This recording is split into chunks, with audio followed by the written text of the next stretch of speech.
We are live on all platforms. Woohoo! Hello, hello, hello. Incredible greetings. Incredible greetings. Ooh, my notification came up kind of fast for one of my YouTube channels. Awesome, awesome. I normally don't get my notifications that fast. Hopefully that means that people will be able to jump on a lot sooner because notifications seem to be going out quicker. But I've also been gone for a couple of days. Like I haven't really been like active online for well over a week. So we'll see how this goes.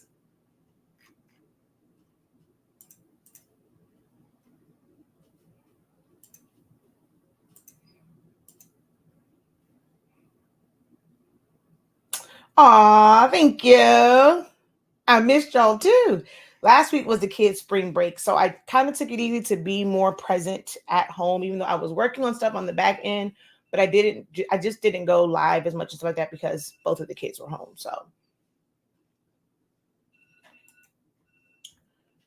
Um,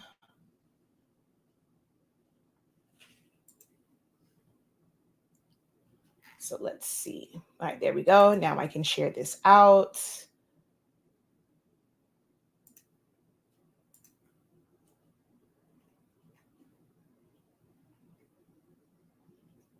I hate the fact that like now the way that my groups used to be and all of my groups used to be at the top.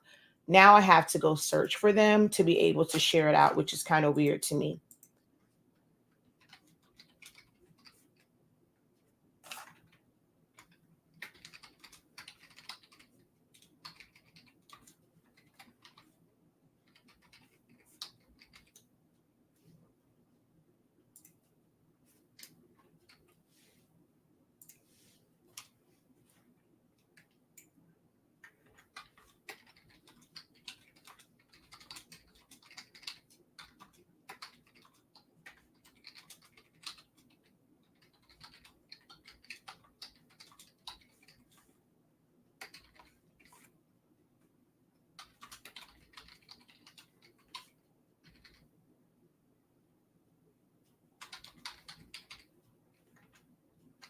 Uh-oh. So just give me a second. So as you guys come in, drop a hey, how you doing? Let me know where you are watching from.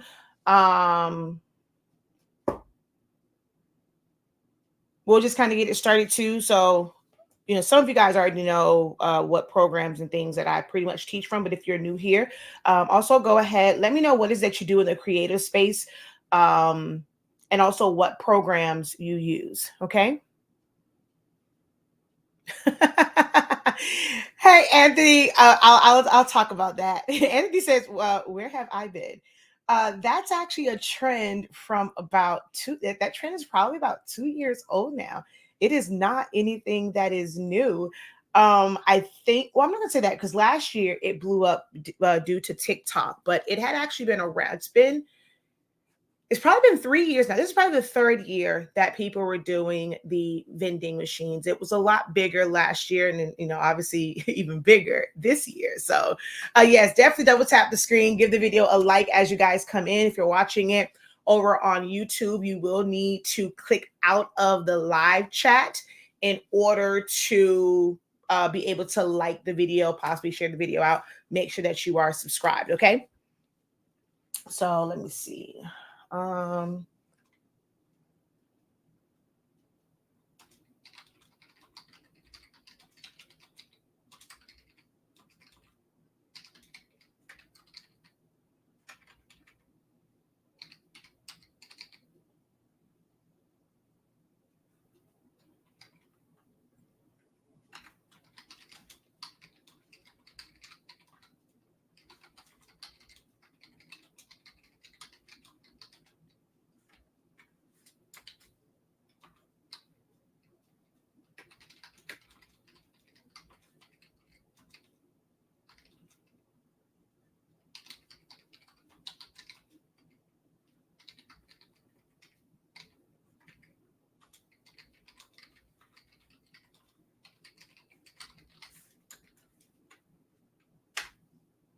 All right, so there's my post. Let me go ahead and copy this so that I can post it in all of the groups.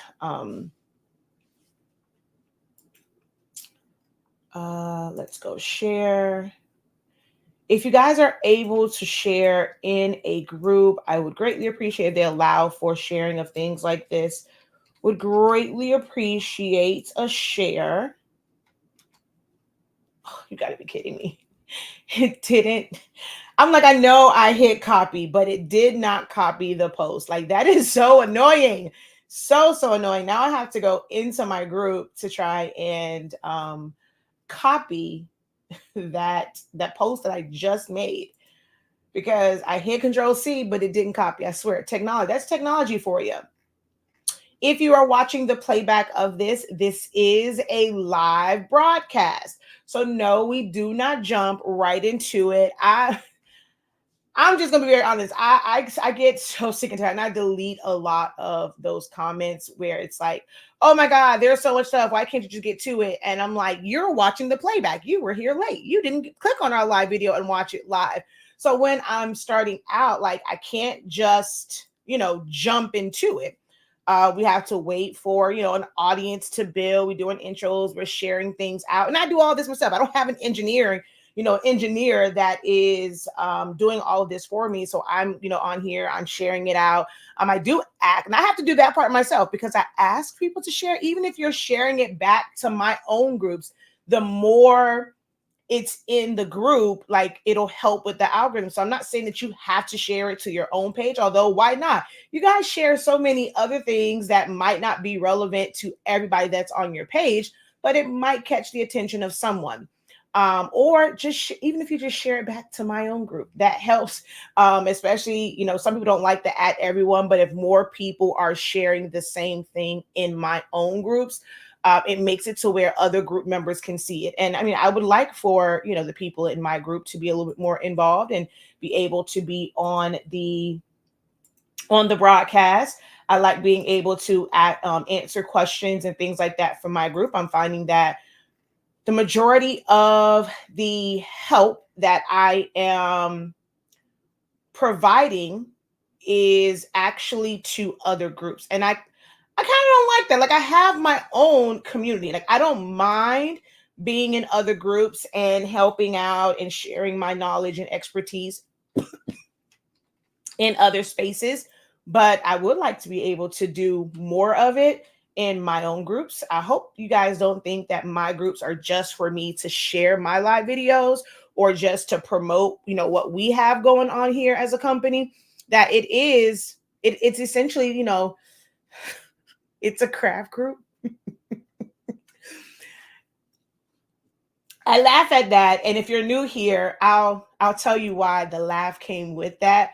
And I'm trying so hard, y'all, to lean into the craft part of it and trying to not necessarily feel like a hypocrite, because I craft, but it's not like, for what I teach you guys and what we do on these platforms, it's not, to me, it's not really like crafting per se. I don't think it did add everyone on the last post, but we'll see. I think it just kind of copied whatever. So, all right, let me get through this intro real quick, and then I'm going to explain why I chuckled at the whole craft thing. All right, so hello, everyone. My name is Shakeya Lavelle. I am known to you guys as Shakeya the Professor. Someone asked me on TikTok, like, what school did you go to? What college did you graduate from? How were you a professor? And this is a name that I was blessed with because of how I teach, the knowledge that I have, the fact that I am a sponge for information and also providing that information. The amount of information that can be stored in my brain is kind of amazing to me sometimes. And I just love gathering information, sharing information over the years. I mean, the number of things that I've just kind of learned about over the years, it's so many different spectrums. And because of that, because I am someone that researches a lot and just learns a lot and delivers a lot of information, That is the name that I was blessed with as, just being the professor. And I teach. I started saying a few years ago, I don't necessarily do tutorials anymore. I teach, I educate. Henceforth, the professor. Instead of saying Shakeya, the teacher, there was a period during the pandemic where being a coach had negative connotations to it. Everyone was, well, I'm gonna say everyone, but a lot of people looked at when people call themselves a coach and things like that, and like across all types of industries. And even though that's kind of like what you would do, but that whole word, well, that title, not the word, the title of a coach had a very negative connotation, like a little bit after the pandemic. And what Shakeya did not want to be associated with was that culture. So we don't use the word coach. Teacher just sounds kind of, so it's Shakeya the professor.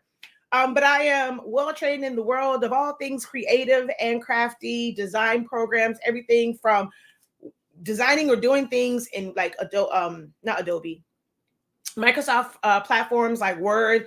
I can create an Excel spreadsheet like nobody's business. That's actually how I started my business, and inventory and invoices and just calculating things.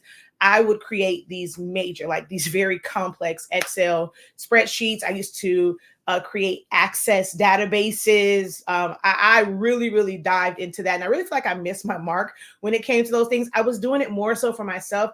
I did not understand back then the power of the knowledge that I have, and that I would just sit in front of the computer for hours and hours and hours, like mastering Access and creating databases, mastering Excel and creating spreadsheets and formulas and things like that. I didn't realize that skill. And now I feel like it's kind of a lost skill because there's so many other things technology wise, especially now with like we're in the age of AI. So I sometimes always feel like I kind of sort of missed the mark on, that knowledge and didn't really understand it back then. I'm trying my best now to learn how to leverage the knowledge that I have and not look back years from now and feel like, dang it, I missed the mark again. I have all this stuff. So I'm always like sharing. But every design program or just, I still consider it to be like a design program because you're designing works, you're designing spreadsheets, you're designing databases. But Photoshop, Illustrator, Silhouette Studio, Canva, I'm well versed in those things. I'm well versed in a lot of things, creative things that we make with our hand. Paper crafting is my passion. That's what I really started a lot of this stuff with. Paper crafting, spray paint, and glue. If I have paper, spray paint, and glue, I promise you, there is nothing that I cannot create. I could probably build a whole house that is livable for my family with spray paint, glue, and paper. I'm telling you, and cardboard boxes. Oh man, when my husband, when we were at the arena, the amount of boxes that I would have this man bring home was ridiculous. Like our house had so much. I used to watch YouTube videos and to think that I would be the person to like make furniture out of like cardboard boxes and pallets, like the wood pallets. Oh my gosh, like our whole house probably would have been DIY. Leave it up to me. But anywho, that's just a little bit about who I am. I love to come on here and share my knowledge and expertise on a detailed level, but not as detailed as my classes. We do have classes. Our company is called HS Inc. That is short for honestly speaking, but it's a little play on words. We have, you can see up there, INK in the, let me flip y'all around over here. Hold on. So now y'all can read that correctly. So it's a little play on words because we do sell ink for sublimation and pigment ink and also sublimation paper. I got that name because that's what I do. I speak open, honest, and raw. It may not be what you want to hear. I am not going to be the sunshine and rainbows all the time and tell you, you can do it. It's for everyone. Just put your mind to it. I really think that attitude hurts us more than it helps us because everyone has limitations. There's limitations to literally everything. There really is. And you can put your mind to, you can be so determined, but there are going to be some things that's just outside of your wheelhouse. It's going to be outside of your capabilities, whether it is just the way your lifestyle is set up. If you have a lot of responsibilities, you have children, you're doing this, that, and that. Like you're not going to be able to do everything. time limits us on what we are able to do. There's only so many hours in the day. We all have the same amount of hours, but we have different tasks, different responsibilities. So to say if you just put your mind to it, you can, no. That to me, that is setting yourself up for disappointment. Like when you can't do it, you set out to do all of these things, and then when it's not done, you end up feeling a type of way. So I have a different approach, to things. And when it comes to like this whole crafting and creative thing, people feel like, oh, I'm creative. I'm great with my hands. I have a great imagination. I want to start a business. I want to do these things. And there are limitations. And sometimes your limitations can be like, you can overcome those limitations being the proper education, the proper training, but like where you're at, just because you see somebody else do it doesn't mean that you are going to be able to do it at the moment that you see it. You may have to put in just as many years of work to get to where they are at. So I'm definitely not that person that's going to come on here and I'm going to be motivated. Like, I do feel like if it's something that you desire to do, as long as you're willing to get the right information, spend the time doing it, get a full understanding of it, yes, you can do those things that you desire to do, but it's not going to be instant. So I am not that instant gratification person. I'm going to give you the real on things. And because of that, that's where our name came from, honestly speaking. So we still say it speaking, but it's a little play on words with the ink in the middle. We also are the home of 365 Creative Academy. That is our online academy where we help you to unlock your creativity. I do believe that everybody is creative. There is a level of creativity in every single person. As parents, we become very creative in how we raise our children, especially have multiple children. It's different raising one child versus another. Our communication styles, we have to be very creative with that. I am a wife. I have to be creative in some of my desires and like requests of my husband, and he may not understand. So I got to be real creative about how I present it. A lot of the times making him feel like it was his idea, but it was really mine, it was orchestrated by me, but I just got to plant those seeds. So we all have a level of creativity. You just got to unlock it. And that's what I'm here for. Okay. So we have that. Most of you guys know me from my teachings for Silhouette Studio. So Silhoueholics Anonymous, it still is a part of our brand and who we are, but that is associated with like that particular company. I felt like it was kind of taking over. And we are our own business. We do teach Silhouette heavy. I believe that for a crafter or for a beginner, Silhouette is one of the best things that you can invest your time into learning. As a whole, their whole entire ecosystem, I don't think they even realize what they have on their hands, because the machines allow you to create things that are just absolutely amazing, like in your home. And they're really great machines, great for print cuts. We actually just did, I'm gonna just hold this one. This is not the one we did last night. Okay, here it is. We just did some fans last night in my class. So having a machine that, or just a system where you can fully create a design, like this was fully created in Silhouette Studio, so was this, and you're able to set that up and have that machine cut it out for you and to produce something that is so great, so beautiful, that will be a keepsake for someone. I mean, I think it's just absolutely amazing. Like, you can't print and cut this in the other program, like the max size that we were able to do with this. You wouldn't be able to do that. Even with the new changes within Cricut, you still would not be able to do something at this scale. And to have a program that has so many graphic designing capabilities, everything from being able to do text, manipulate text, edit points, being able to trace things, modify colors, change hues and saturations, change contrast, make things grayscale, take out the transparency, scale patterns. Man, I'm trying to think what else. I mean, it's just so much that you can do for free.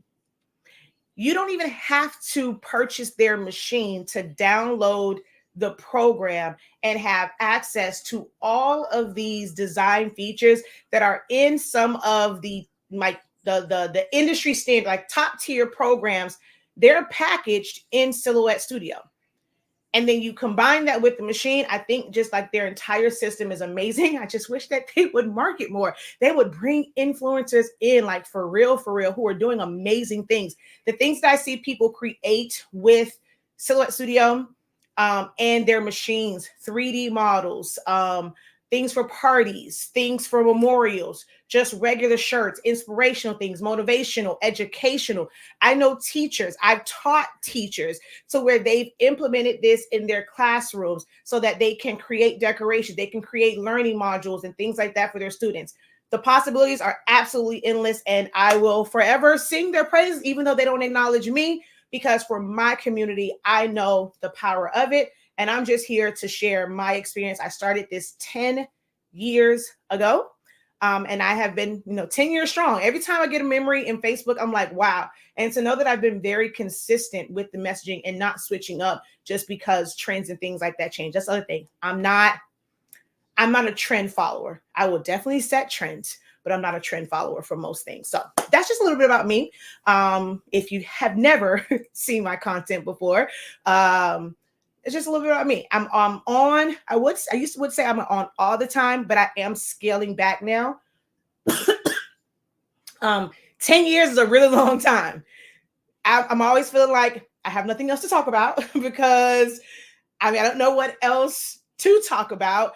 Some people, there's things that I can teach, but that wouldn't benefit me any. The same way you guys have businesses or you're wanting to develop businesses where you're selling the items that you create.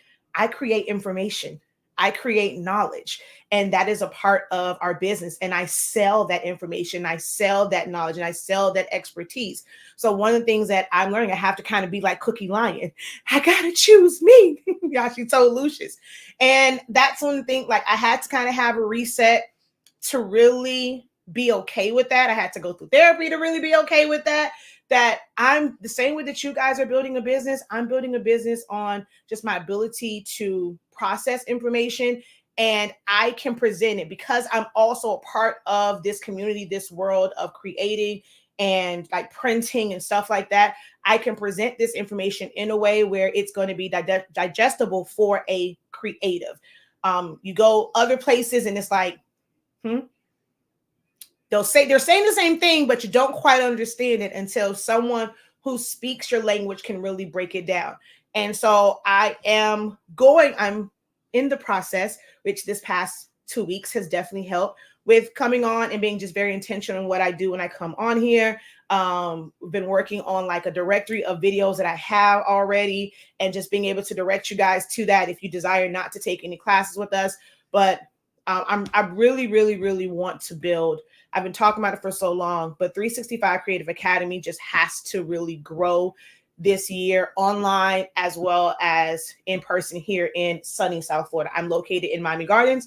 So if you are in the area and you're looking for hands-on in person, like for real in person, definitely hit us up.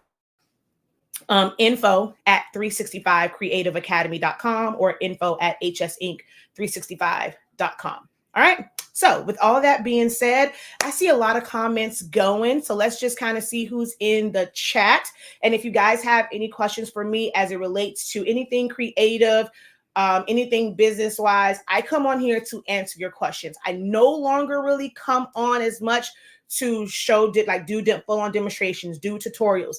There's a lot of them. My message is not going to change. My methods really have not changed over the years. Especially like in recent years. So you can watch any video that's there. And there's something that you don't understand on a video that I have done. Come onto one of our Q&As and ask the question. Come into our group, copy the link for that video, put it in your post. Let me know exactly what question you have, and I'll be able to answer it. But I pretty much come on here to answer your questions, all right? So let's see where we are at.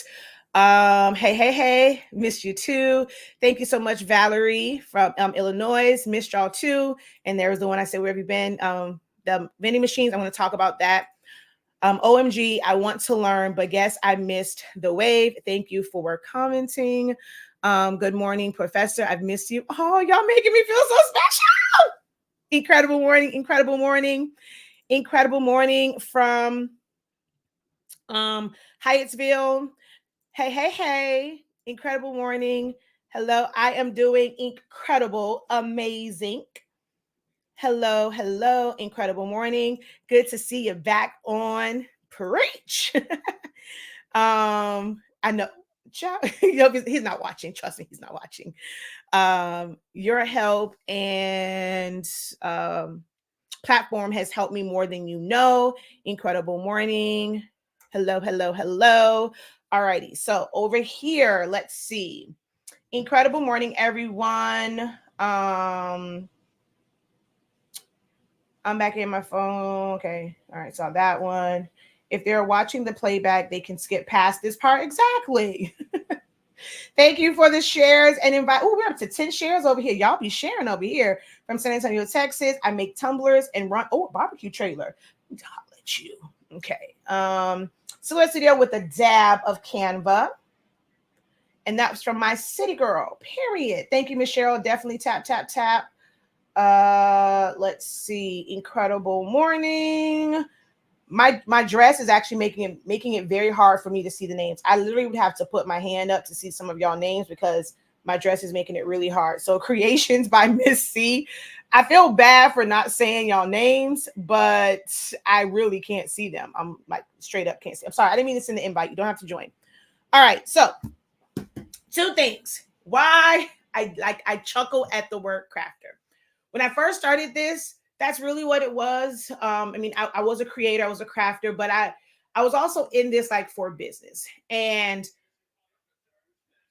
while I had a lot of people who just wanted to kind of learn things to DIY, for me, DIY is doing it yourself. But I feel like what most crafters are like doing is more so like DFY, do it for yourself. And that's like where the crafter thing is. Because when you do it yourself, if you have a business, us as creators, we're starting at home, it is still DIY. You're doing this business yourself. You're making these creations yourself. You're making these products yourself, right?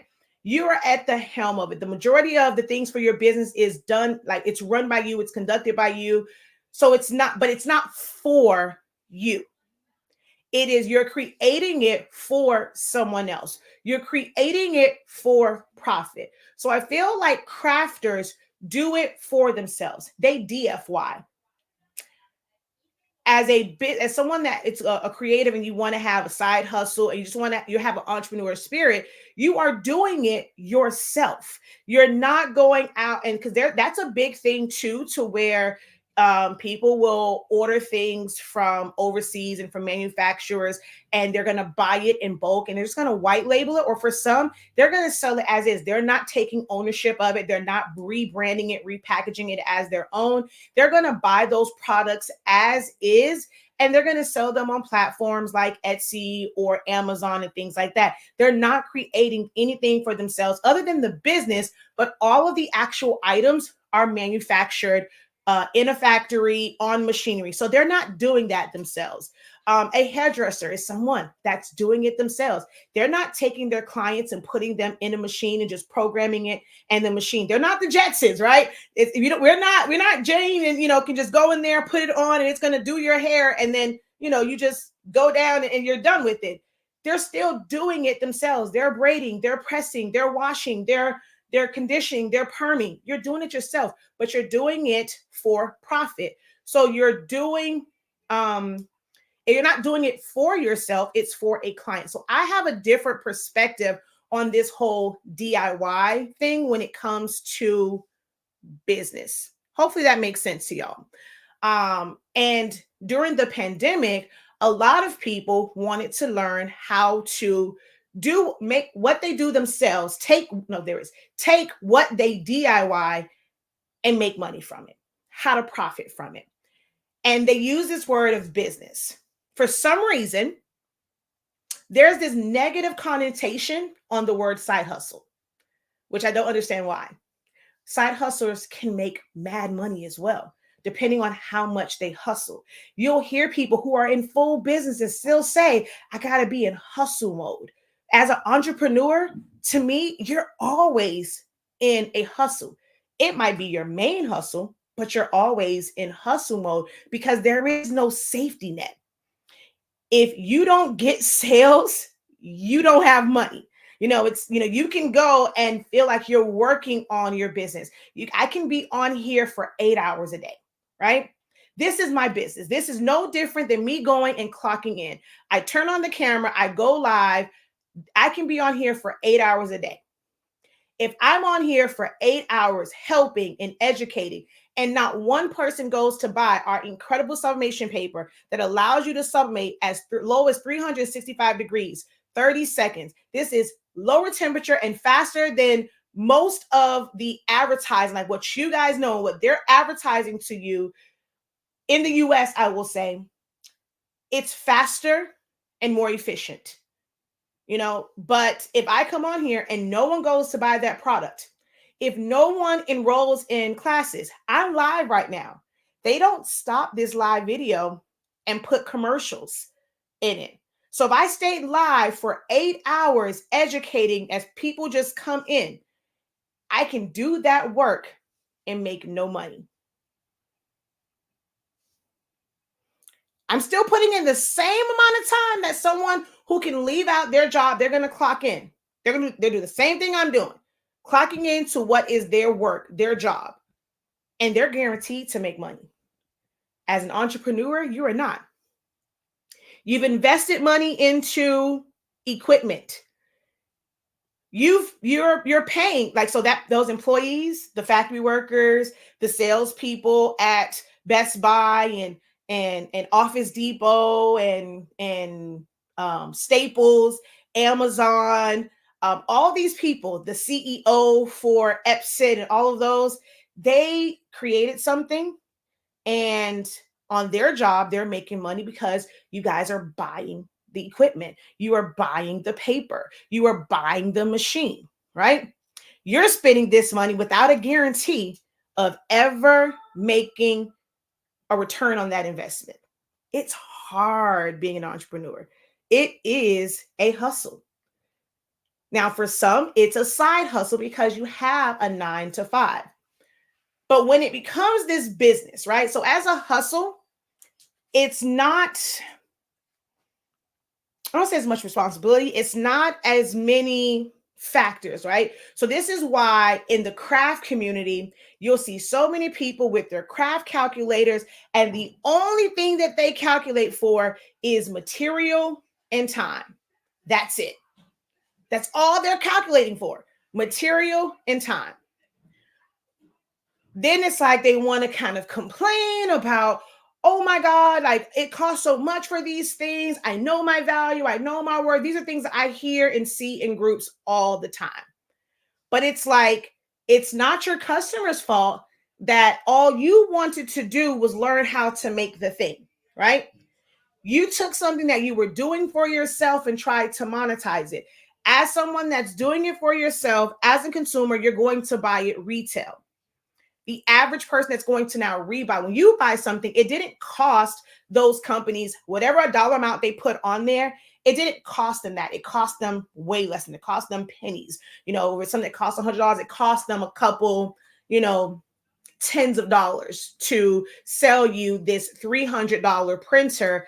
It maybe only cost them $10 to make it. But the reason why it's $300 are all of those people who are going to work. They're not producing revenue themselves.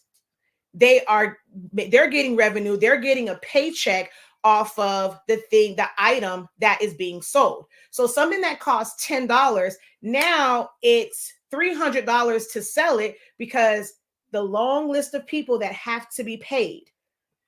So all of that money adds up to pay all of these people, average CEOs, managers, workers, the packaging, the printers, like who's printing their packaging, like all of these different things. They're paying for like just the branding, the marketing, the shipping, the person that's cleaning up the office facilities, that's cleaning the toilets, the person that's cleaning up the warehouse. Like, there's so many different components to why that price is the price.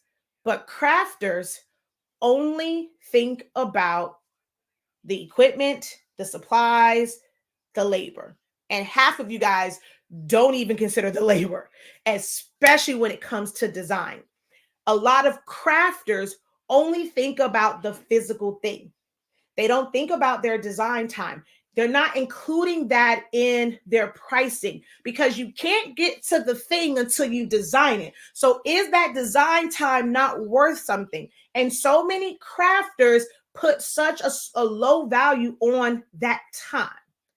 You might as well go work at a fast food restaurant if for your designing and the time that you are sitting there, once you become proficient. Now, it is different. If you are somebody that's new and you are learning, no, you're not going to warrant top dollar. And I think that's also where the disconnect is. I'm going to hold you accountable to where your skill and your expertise is. If someone goes and asks me how much you're charging for something, and I go and I say $50 and you're just in, I'm sorry, I'm going to be the person to tell you, you don't deserve $50 like I deserve $50 because you have no skin in the game. So that's when I say, like, I'm going to be real, raw, and honest. It does bug me a little bit when you have people that are brand new. It's like, oh, I know my value, I know my worth. Just because it took you 2 hours, be honest in the fact that it took you 2 hours, not because that task takes 2 hours, but because you don't know what you're doing. And why should your customers suffer for you not knowing what you're doing? In everything else in the world, you get paid more when you have more experience. You have more expertise. You start off at entry level and you build your way up. But for some reason, in the craft industry, it's like backwards. We start off and we want to make top dollar because it took us a long time, but we're not recognizing the fact that it takes a long time because you don't know what you're doing. You're still in training. On regular jobs, do you get paid top dollar? You don't even get paid your regular salary when you're in training. But at the moment you go, you see a tutorial, oh my God, I can do that. I'm going to charge top dollar for it. Instead of, okay, as long as I'm making something from this. It's not a business yet because I really don't know. People turn expertise into a business. They receive top dollar when it's something that they are an expert about. But in craft world, no. I saw someone make a post. This is the part that's funny to me. I saw someone make a post that said, oh my gosh, I want to make this thing for the first time, right?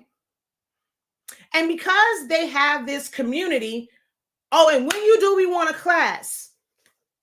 So you're not going to wait until they have a couple of these under their belts.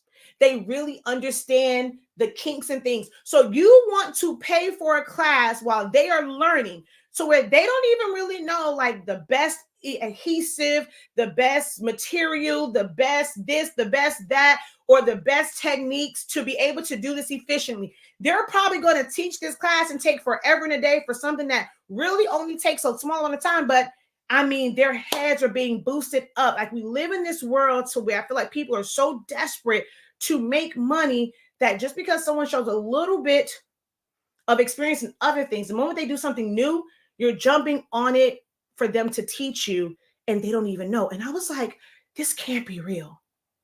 This person is literally saying, I have never done this before. I want to try this. Who's going to be my guinea pig and let me try this for you? And they're being very honest about it. And you have people in the comments ready to give them money for a class for something that they do not know how to do. That is beyond me. And that is a crafter mindset. And it's sad to me. And I don't want to feel like I'm taking advantage. So I don't talk technically to crafters. Once you kind of get bitten by the bug and you are ready to understand how to properly price, when we like to say, Walmart isn't my competition, or, you're not in competition with the big companies because they do X, Y, and Z. Do you think they all just sprung up out the ground and they were these big conglomerates? If you look at the history of Walmart and how they started, starting with one general store and then building. Like, it's possible. You can model after them. Instead of saying like, oh, that's competition, or it's always like, oh, the little people can't have anything. Study them, what it is that they're doing. Really pay attention when you're in stores and you're looking at like, these prices might seem expensive, but look at all the people that it takes to have this on the shelves. The person that stocked the shelves isn't the person that's checking you out. The person that's in the back doing in the warehouse isn't the person that's checking you out or providing you assistance. Like, instead of looking at them as competition, start to really look at businesses, all of the infrastructure for like everything that it takes for that business to run every single day, and start to question yourself. If I'm not making the money that I want to make, I'm not seeing the revenue, I'm not seeing this major jump, I'm not seeing the six figures like all these others. What are you doing? What are you not doing that they are doing? What type of setup do they have that you don't have? What type of access do they have that you don't have? I talk about in pricing for profit. You want to buy low, sell high, but not everybody's going to be able to do that. As a crafter, you want to go retail because, man, I can't afford to go and buy a whole case of these. I don't know if I'm going to sell them. There's risk. In business, you have to be willing to take the risk. Are you always going to win in those risks? Are you always going to see a return on investment on like those risks? No. Some of those risks, they're going to be, I know y'all hate this word, there's no losses, there's just lessons, there's no failure. I guess I'm just, I don't know if it's a bad thing, but I'm like, it didn't work.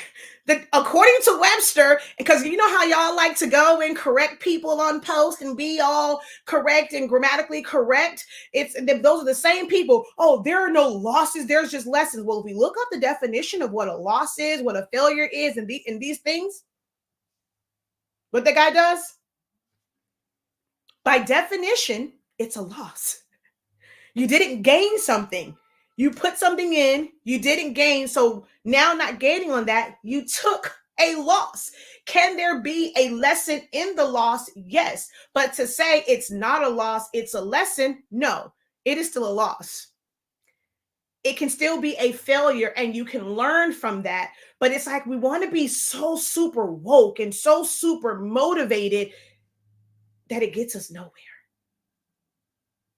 I don't know.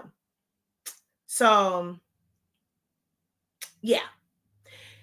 So for me, I feel like crafters are the biggest prey. I feel like people see crafters as those who feel like because they're creative, they can make things, they can do it themselves. They can DFY, they can do it for them, do it for yourself. That it's instantly going to make them the best entrepreneur. They don't have to share the revenue with anyone else. They don't have to do these things. So when someone says you can be your own boss, you can be an entrepreneur, you can take these things and you can make all this money with it with little to no work, like that's the part, right?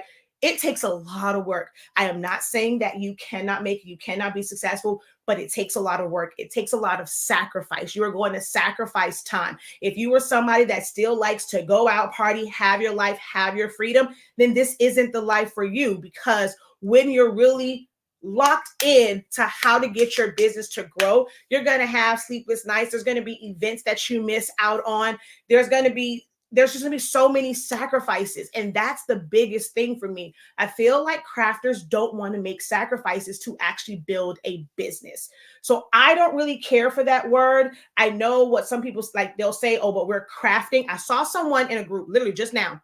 And they were like, well, it's different when you do sublimation, professional sublimation versus hobby sublimation. Excuse me? How is there a difference?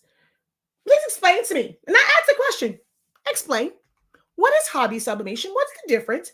Oh, it's what we do because we're doing it at home. I didn't know sublimation changed how it works because you're not doing it in a factory. Because you don't, I'm confused. But that's the mentality of a crafter. A hobbyist. It's not a hobby. Hobbies don't make you money. A business will make you money, but there's so many things that go into business. So I chuckle a little bit at crafter because these are creative things that can make you money. But once you are thinking about making money, it's no longer a craft. When I first started, I was a stay-at-home mom. I only had one child. I needed adult interaction. Let's basically craft together. I wasn't in it like I am now.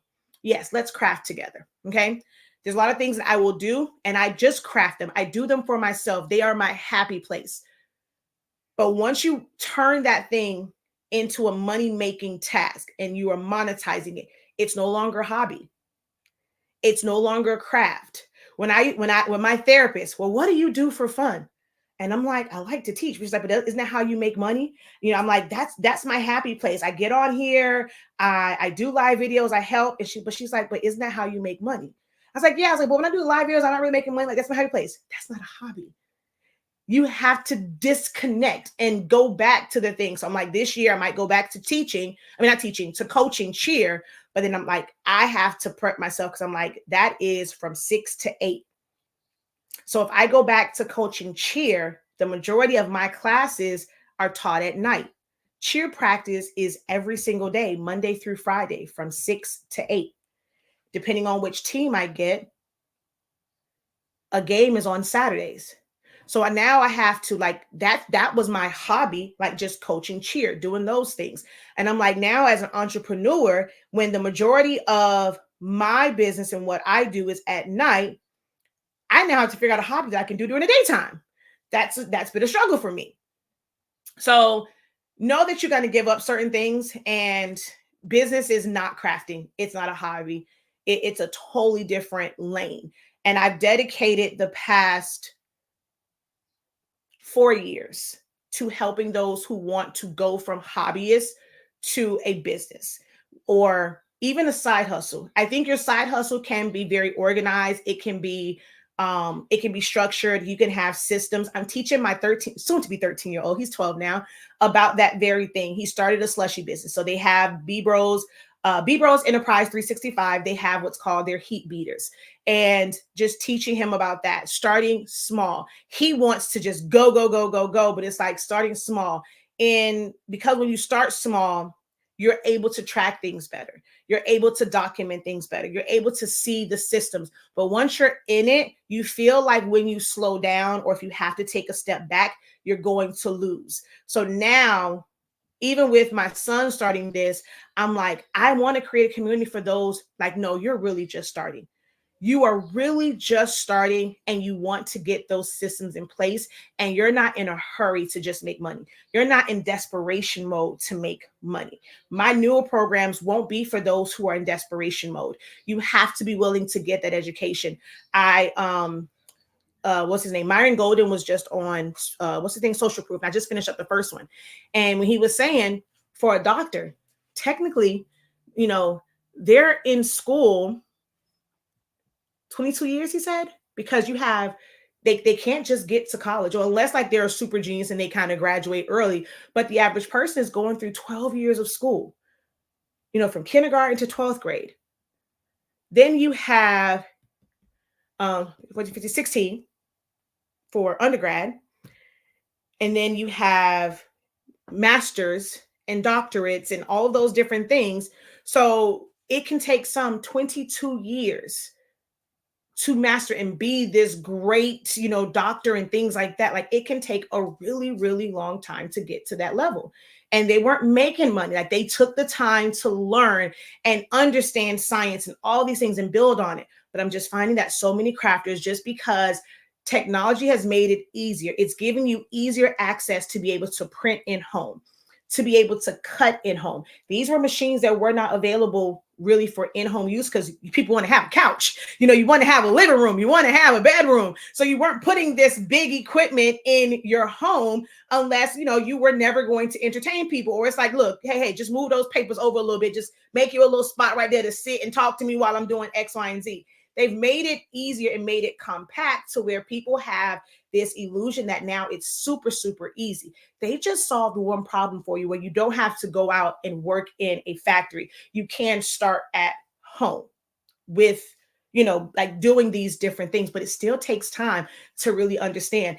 I'm in groups and I see people ask questions about designing. You're wanting to do this thing. You are charging someone already. Like you promise someone that, hey, I can make this for you. Here is my cost.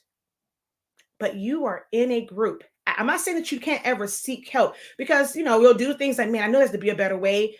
But things like, how do I change the color?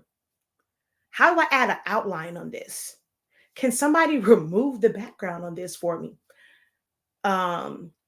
What font is this? This is the one that gets to me. What size do y'all make X, Y, and Z? Dang it, where is it? I don't see it. My ruler. That bugs me to no end. So you're trying to tell me you have a business and not that you're willing to go and pay for it. You want someone to tell you the measurements. How they know the measurements is because they measured it. Well, someone measured it. Now that in the craft community, it's, oh, we all started somewhere. We have to have someone help us. Yeah. And my answer to help you is sometimes you just got to measure it. Like, it's okay to measure it. If you want convenience, you pay for convenience. You want the measurements? Maybe go buy somebody's template that took the time to measure it, perfect it. Why not give them? They are now cutting time out for you. You're saying that your time is valuable. You want to be paid for the time that you spent, but you're not willing to pay someone. I don't care if it just cuts off 10 minutes, 20 minutes. Is that 10 or 20 minutes not worth something? So if someone spends 10 to 20 minutes creating simpler solutions for everyone that now takes them up to an hour, is that hour for them supposed to be free because everybody started somewhere? That's not fair to them. They're making your life easier. And half the time, people get the answers. Don't even come back with a thank you, a like, a referral. It's funny to me how crafters go and say, oh, they don't want to refer people. But you don't do the same thing with other creators and other crafters, other business owners. If their business is creating information and creating convenience for you, why do we not support them?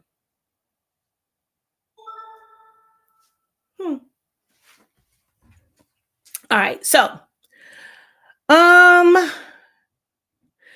hello, practice is key. Good morning incredible morning from Miramar. Amen. Crazy town.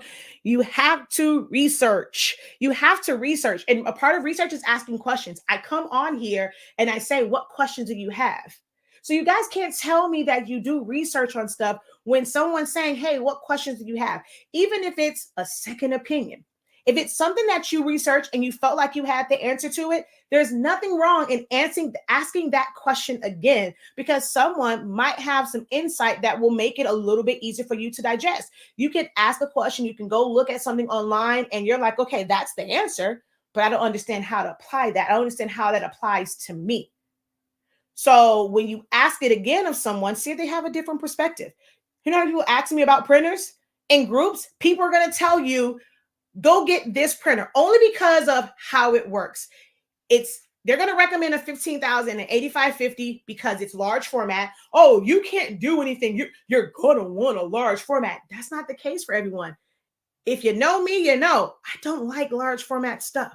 If I can do everything in a small format, I will. But I've kind of set myself up to where people kind of come to me for bigger projects. But if I had to do it all over again, I would do nothing.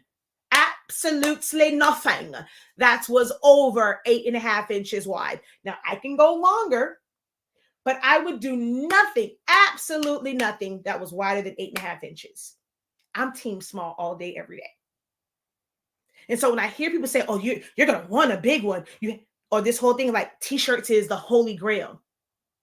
I despise t-shirts. Especially Sublimation shirts. I despise them. Like, because it's like that whole line. I do them, but it's like, it's not like vinyl. It's not like screen printing and things like that. Polyester shirts are different. It's almost like memory foam. You get the edges. So it's like, if you really don't want to see any edges, it's like, even if it's something small in the middle, technically you need a template that's going to cover the shirt, and that design is going to fit right in the middle. And that's how you're going to get a perfectly sub shirt and be able to just press it one time. But when you're doing in a small format and you're pressing that design there, you're going to get lines of demarcation because of how polyester is made. If you did not know, polyester is nothing more than like refined plastic. That's what it is. So you're going to see those indentions, especially in good quality shirts. So then I have to take this off. Then I have to go adjust my pressure, or have another, like you can have one for your regular presses, and then take the shirt, put it on another heat press that's set for higher pressure, press that, and that's how you're going to be more efficient, because you have two devices that's going to give you different, do different things. And you don't have to keep changing it. When I have the one and I have to press it, then I have to go in. I don't do it after every shirt. Now I just I used to. This is ridiculous. I keep turning it. That's how I messed up my first handle. Now it's like I just put them all to the side, come back, turn it all down. But then it's like the buildup of material. So I have a paper that should be super, super efficient. It doesn't require butcher paper on top. It doesn't bleed through. It's like it should be pressed and done. But now, because I have exposed ink, so I can take out that line of demarcation, I have to now cut from this big old roll of butcher paper. Now I have to go in, cut sheets so that I can put it on top, repress it, wait another 10 to 12 seconds so that I can knock out that line of demarcation. That's a lot of work that people don't pay for, that they don't really want to pay for. The average consumer, they don't care. They just want their shirt.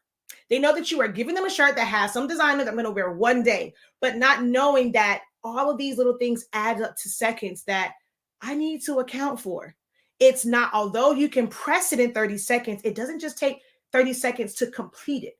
There's a lot of steps. Crafters, they look at, oh, it's only this amount.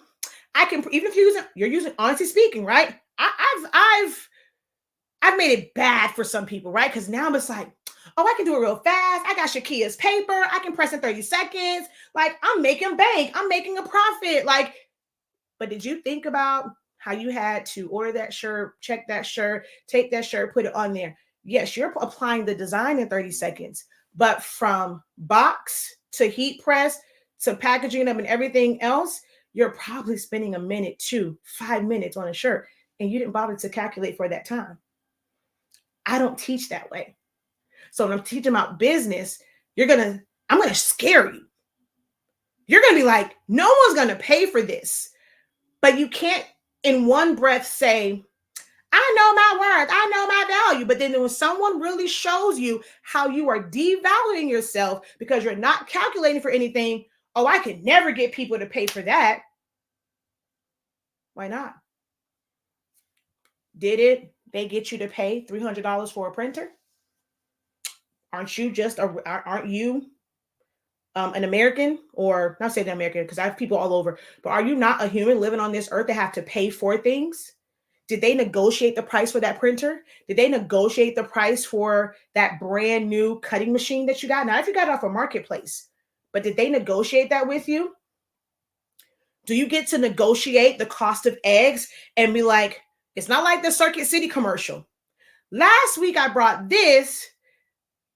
Today I came in and I found this, and he showed an advertisement where it was lower, and the customer service rep or the cashier, whatever, at Circuit City, he gave them the difference. They're not doing that. Eggs were one price last week. This week they're a different price. Orange juice was one price last week. This was a different price. I literally watched gas change.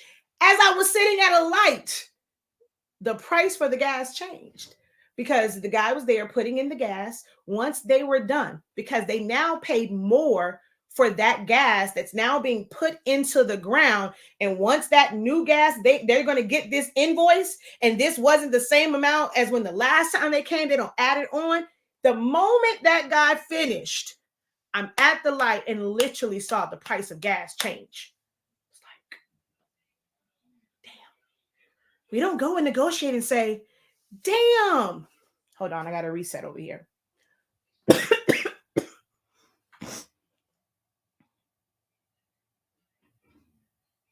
It won't even let me do it. So say 50. Okay, there it is. I don't understand why it's saying a DS.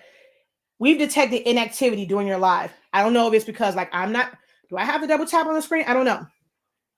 But I'm like watching that is kind of crazy to me. And I don't want if you're coming into this and you're like, I want to go from a hobby. Now, I want to have a space where those who are in that transitional period of DFY to DIY for revenue, for profit, I want to have a space for you guys. So it's like, okay, you don't want to do it for free. You still want to make, but understand that this, like at this stage, at this juncture, it may not be the thing that's going to take care of all of your bills. It's going to be supplemental. You're still going to have to work. You're going to have to do certain things. And this should make it a little bit easier, and it's providing extra income. And at some point, once you understand these systems, you can make it to where it is your full time. It's where all of your revenue is coming from. All the income for your house is coming from this thing, but you have to build to get there. Some people go and it's like you have a great season. You have a great moment and think that, hey, I can run with this, but you didn't give it any time. Were you consistent with this for a year? Or are you that person that's in the group after Christmas time? All right, y'all, what we doing next? What we doing? You're relying on someone else. You didn't even go into this with a plan for your business and what you would do. You're worried about you funding everything because you don't have a plan to go to a bank and say, hey, this is my plan of how I'm going to make money. And these are my peak seasons. I'll make this and I can do this. And when it's slow, this is what I'm going to do. You can't go and get that funding. You can't go and get that capital and say, oh, well, when it's slow, I'm going to go in a Facebook group. I'm going to find out what everybody else is doing to make money, and I'm going to do that. You can't. That's not how you're going to get money. Big companies are, they have capital not because they're a big company, but because they have a plan and they can go and get investors, those who have money, whether it's self-made money, if they were born into money, if like whatever it is, they're going to those investors who have disposable income. They want to be able to save on taxes, right? Banks love to give away money. When they give away money or investors give away money, that's money that they can't be taxed on. Like, so there is this cycle, but crafters don't want to know about this. Like, you guys aren't taking the time to really understand investment. You're not taking the time to understand how money flows and how the rich really stay rich.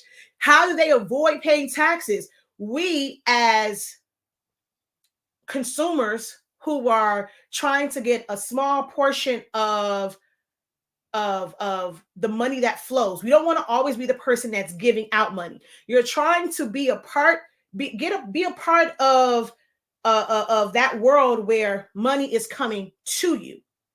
But because you don't understand the game, and we don't, I'm just now really getting into this. We pay the most in taxes. There was this whole big uproar about, that guy that's, trying to become president again. He didn't pay tax. He didn't pay this. He didn't pay that. His businesses didn't. On paper, he can have it where like his business will fund a bunch of the stuff, the cars that he has. It's not under his name. It's under his business name. When Chris Brown got sued about the dog, they can't sue Chris Brown because not even the dog was registered to Chris Brown. The house, something happens to there in the house. The house is not in Chris Brown's name, or it's like in these rich people's name. They put these major assets under their business. So it's like they can live the life of luxury and pay nothing on it because it's the business. And then the business goes and says, I have this asset. And because I have this asset, I need you to give me a tax break for this. And I'm going to do all these things so that all this money that I made, I've been put it somewhere else. I've invested in this person. So this money did not stay with me. It's not in my bank account. I gave it out. So guess what? Because I gave it out, you can't tax me. I gave it out to them. Go to them, go tax them, because they don't know how to avoid paying taxes or paying so much in taxes. The working class pays the most taxes. But as a crafter, you don't want to know these things. These classes are boring to you. That's too long-winded. I just want to know how to glue some things. I want to know how to press some things. I just want to know how to weed some things. I just want to know how to cut some things. I don't want to know about all those. But then I want to complain that I'm paying too much in taxes. Then you have someone, it's like, I'm in the middle. I hear you. I understand what you're saying. I understand how you feel. I'm also the person that has my ear to the ground over here and I'm gathering all this information. So now my goal is to be that bridge. You ever seen the movie Polly? How many of you guys have seen the movie Polly with Felicia Rashad, Keisha Knight Podium, and like all of them? And when it came to bridge the two sides, it's like they're on this side, they're on this side. It's like having this bridge, having them come together, being that middle ground. It's like I had to help the crafters get over to this side where, hey, I worked my butt off, but I want to get to a point where I want to be like them and I'm not paying all this money out in taxes. That is one of my missions. And that's why I cannot talk to crafters. I have to talk to those who are ready to actually make money. And I'm sorry, y'all, it ain't going to happen on this free platform. You want that information, you want that time. I'm not going to go and spend hours and hours and hours of the stuff that you don't want to listen to be able to break it down and give it to you in a way where you're going to understand it. I'm not doing that for free anymore. Like I cannot.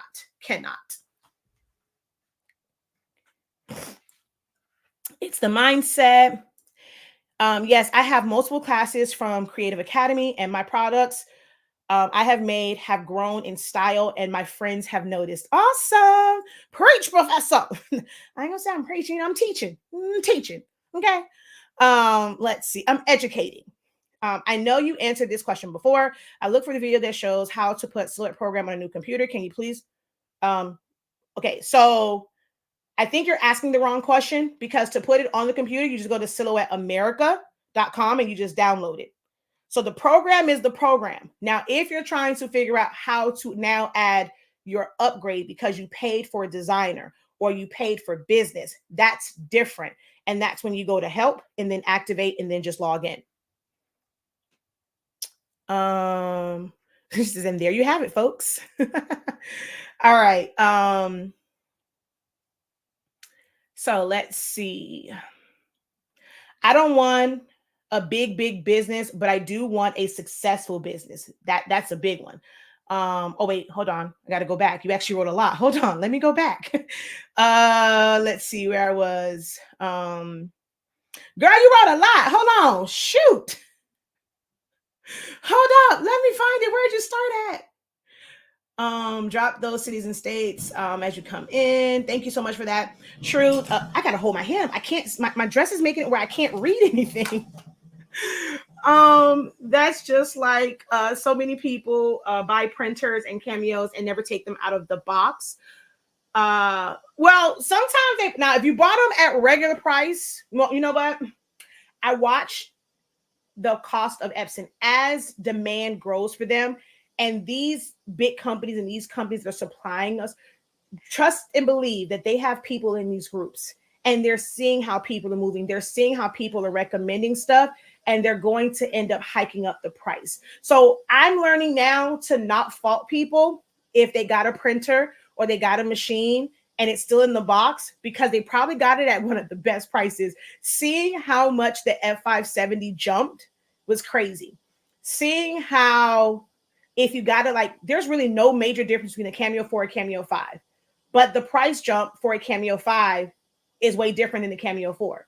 So if you got a 4 and it's still in the box, it's okay. Just because people have a 5 doesn't mean that because it's just going to cut.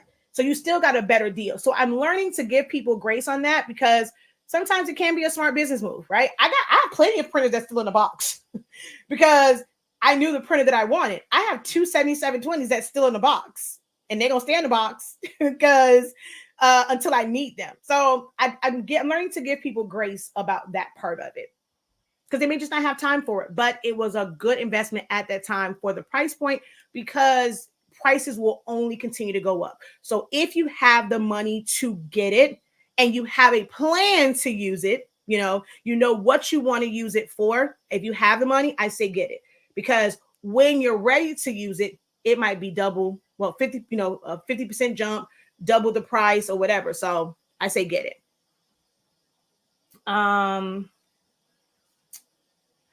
It still allows a beginner to make a profit. That's insane. Why will I pay you to learn with exactly everything they have? Wait, everything they have the funds, and we are still trying to build, but crafters want instant. I'm the one that thought I had a business but couldn't see past the crafter mindset. Now I have started back over at ground zero, trying to make sure my foundation is solid and that it'll help me build a successful business. I don't want a big business. I just want a successful business. I'm still an HTV girl when it comes to shirts. Yes, I've passed gas stations and it was one price, and later that day it went up. I need all that information and I will pay for the knowledge. Oh, okay. Let's see. I keep getting an error on requires administrative permission to create resource folders. I have no idea what you're referring to. That came out of left field. The only thing I see is good morning. So if you dropped a comment before, it did not come up because I have no idea what you were referring to. But kind of going back to, I'm not sure the person's still on here. It was Anthony, and he was like, he's seeing all of these vending machines. So this was, man, I don't know. I know last year was big, but it ended up like it was before that. So this is probably the third year where I saw them heavy, and it became like heavy due to TikTok and people kind of posting on there, and then it kind of trickled to all the other social medias and things like that. At first, it was more so for Easter baskets, and now it's last year. I feel like the grad boxes were like the big thing, right? And so that, people are taking so much time to learn how to make these vending machines, not wanting to feel like, man, I learned this skill and man, I made so much money during Easter time. I want to be able to carry that over. So a lot of people now are making them for graduation, or just like making, like they're just a gift box. So it's supposed to be a unique gift box or just a unique way to present gifts. I've been doing that for the longest. Just like, the one where people will make the wooden box, and then it's almost like a mobile closet. So like, it's like a box, they'll put the poles on it, and it's like a baby shower gift. They'll have the clothes hanging from it, and then like all of the baby shower stuff. So instead of just taking these items and wrapping them up or just putting them in one big box, people are just making it like it's a presentation. That's all it is. So with it, they're doing foam board. And a lot of people ask me, last year they were asking, I'm like, it's foam board. You learn to cut foam board. I have a whole class. Want to know why? I'm going to tell you why I did not get into the vending machine trend. My style of doing things is different. And I know that I should, trust me, I know that I should, to attract crafters, to attract creatives, I should do it the basic way. But I'm also someone that has been taught when you know better, you do better.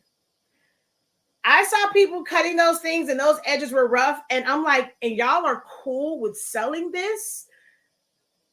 It's crazy to me that crafters or these same people, if something is messed up, their hair is messed up, they don't like the way the stylist did it, they're going to want a refund. They're going to want some of their money back. These are the same people. You go into a restaurant, your food is not quite right. You want a full refund and a credit for a dinner. But you saw nothing wrong, nothing whatsoever wrong with jacking this foam board up where you had holes in it. Your lines were not straight. You were using cellophane where this window is like messed up. You're trying to tape it. It's falling off. You don't know the right adhesives to use.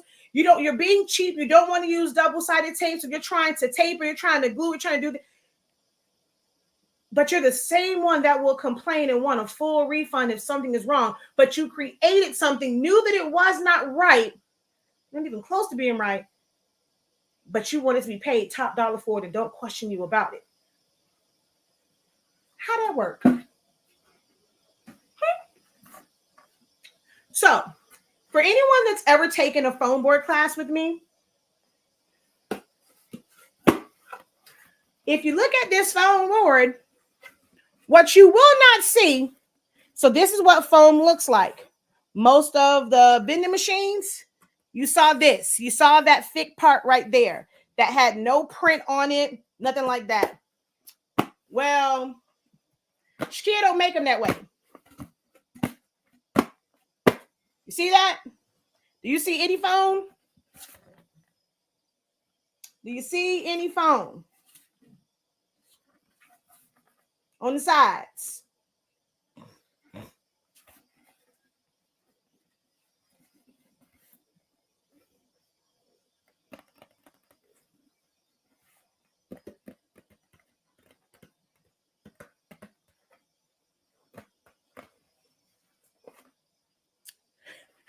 So if y'all thought y'all was doing too much work and not getting paid enough, oh baby, you could not take a professor foam board class.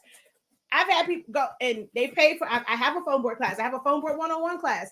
Do I feel like I need to go and jump on this trend? No. If you really want to learn how to do it, you take my foam board class. Now, having a template is different. The skill of cutting foam board is a skill of cutting foam board. How you use that skill is up to you. There's so many things that you can create. I create centerpieces with foam board. I create decorations. I created backdrops. I created models for homes.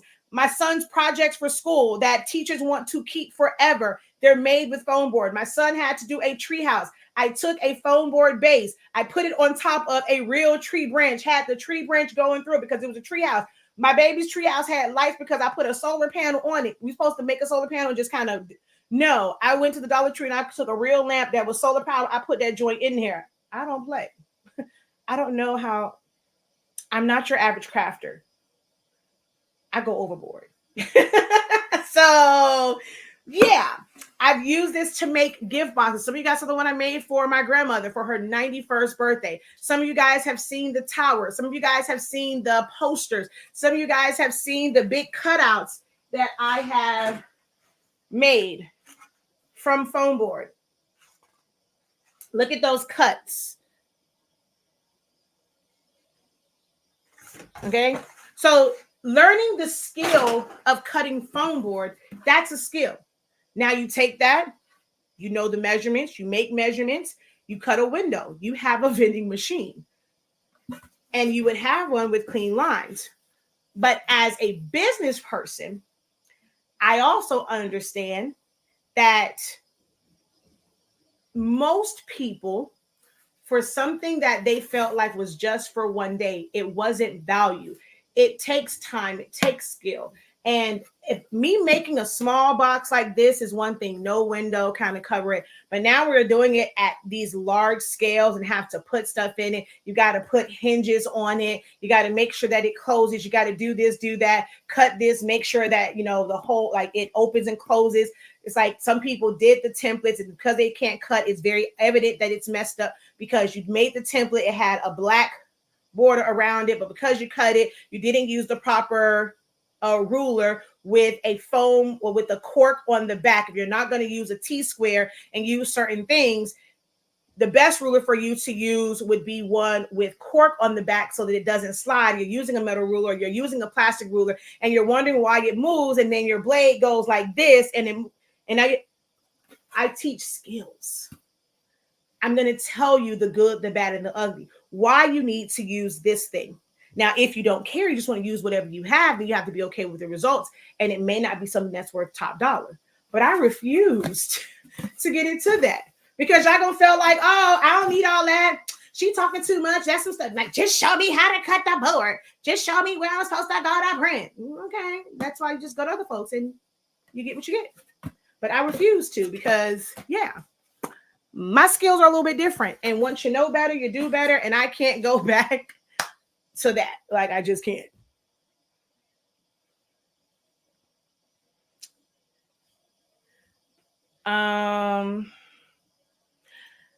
You are preaching. That part about the vending machine. I cut a letter out for my daughter for her cupcakes and didn't get it. I said, we can't do this. It's not right. Thank you so much for the super chat, Miss Dawn. I actually had my coffee today, but that would be for the coffee tomorrow. Thank you so much.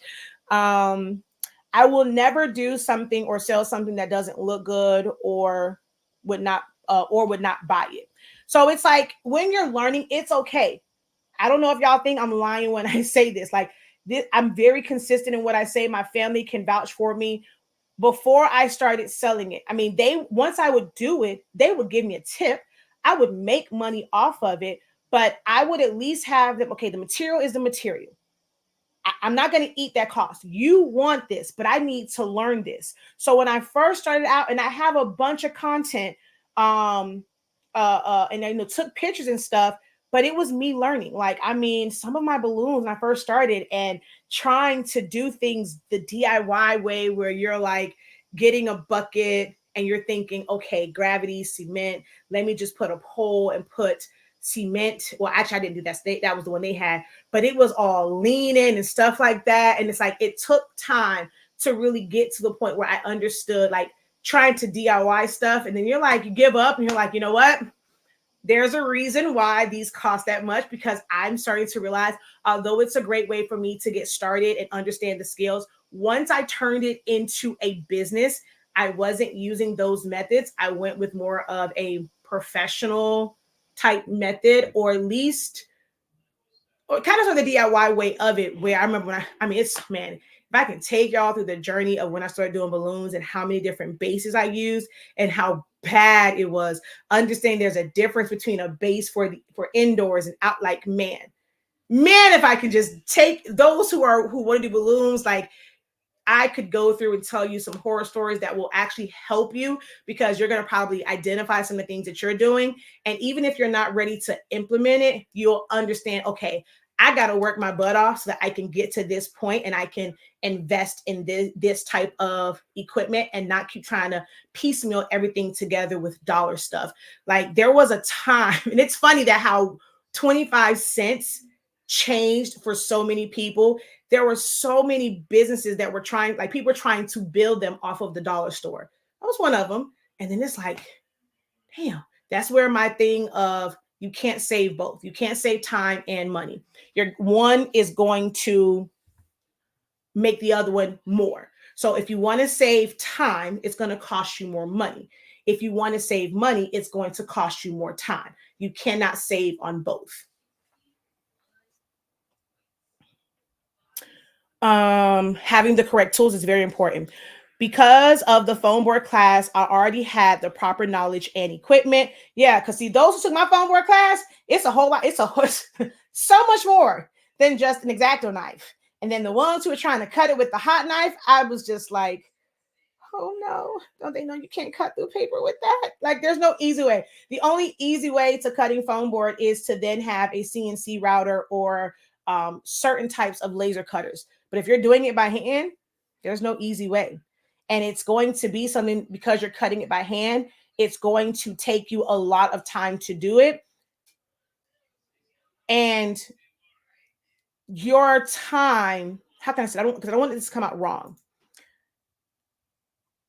For a consumer, it's not that they don't value your time, but in their mind, it's like, okay, it's not my fault that you don't have the proper equipment to make it go faster. I'm not going to pay you because you're doing it the long way. Like, that's how some consumers think. So although it might be taking you a lot of time to do, you may not profit as much as you want to, but as you go and you're elevating, you're scaling. That's another word that crafters, I feel like, they don't understand. And how you grow, how you make more money is when you scale, when you get better equipment. You might start off with cutting it, but you're going to do the research on, I said something like a CNC. You don't know what that is. Am I going to sit here and tell you what it is? No, you have the people. Oh, you don't help. No, I am helping. I gave you the keyword. You don't know what to search. You don't know what equipment is. So when someone says a CNC router, now I'm going to take that, I'm going to put it into all these wonderful search engines. I want to look and see what a CNC router is. Oh yeah, it's going to make your eyes bug out when you see the cost of it. But when you see that there are big companies using it, how can I get to this? I want to perfect this skill. I'll build a business plan around this. I'll get funding for it so where I can get this machine. I'm going to make sure that I work on my credit to where I can finance this, and it's going to make it easier because this is great. My customers love it. They love it with me hand cutting it. So if I can get this machine to where I can design it, put it on there, it's cutting it, I'm going to be able to pay that loan back, pay that financing, feedback, whatever, a lot faster because I'll be able to do more. You do DIYing it, you're limited. That you already are limited to a certain amount of time to actually be able to function. You got to sleep, you got to eat, you got to socialize, you got to take care of kids, you got to do certain things. So you have a limited amount of time. And when you're hand cutting and doing everything, you're cutting into that limited time. Whereas now you learn how to leverage and gain back time by investing in machinery that's going to automate it and do it for you. Now that it's doing it for you, not only can you produce more in the same amount of time it took you to hand cut it, it's going to be more efficient. It's going to actually cost less. And when you are selling it, even if you don't increase the price, you've instantly increased your profit margin because you are able to do more in the same time. That's what crafters don't understand about business and scaling.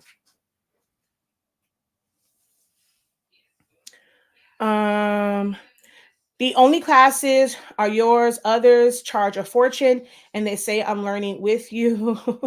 Unlike you, you know what you're doing. Wait, people are actually saying in classes that they're learning with you. Wow. Thank you so much for saying this. I've seen so many that didn't sit right with my soul. She said her soul. Wow.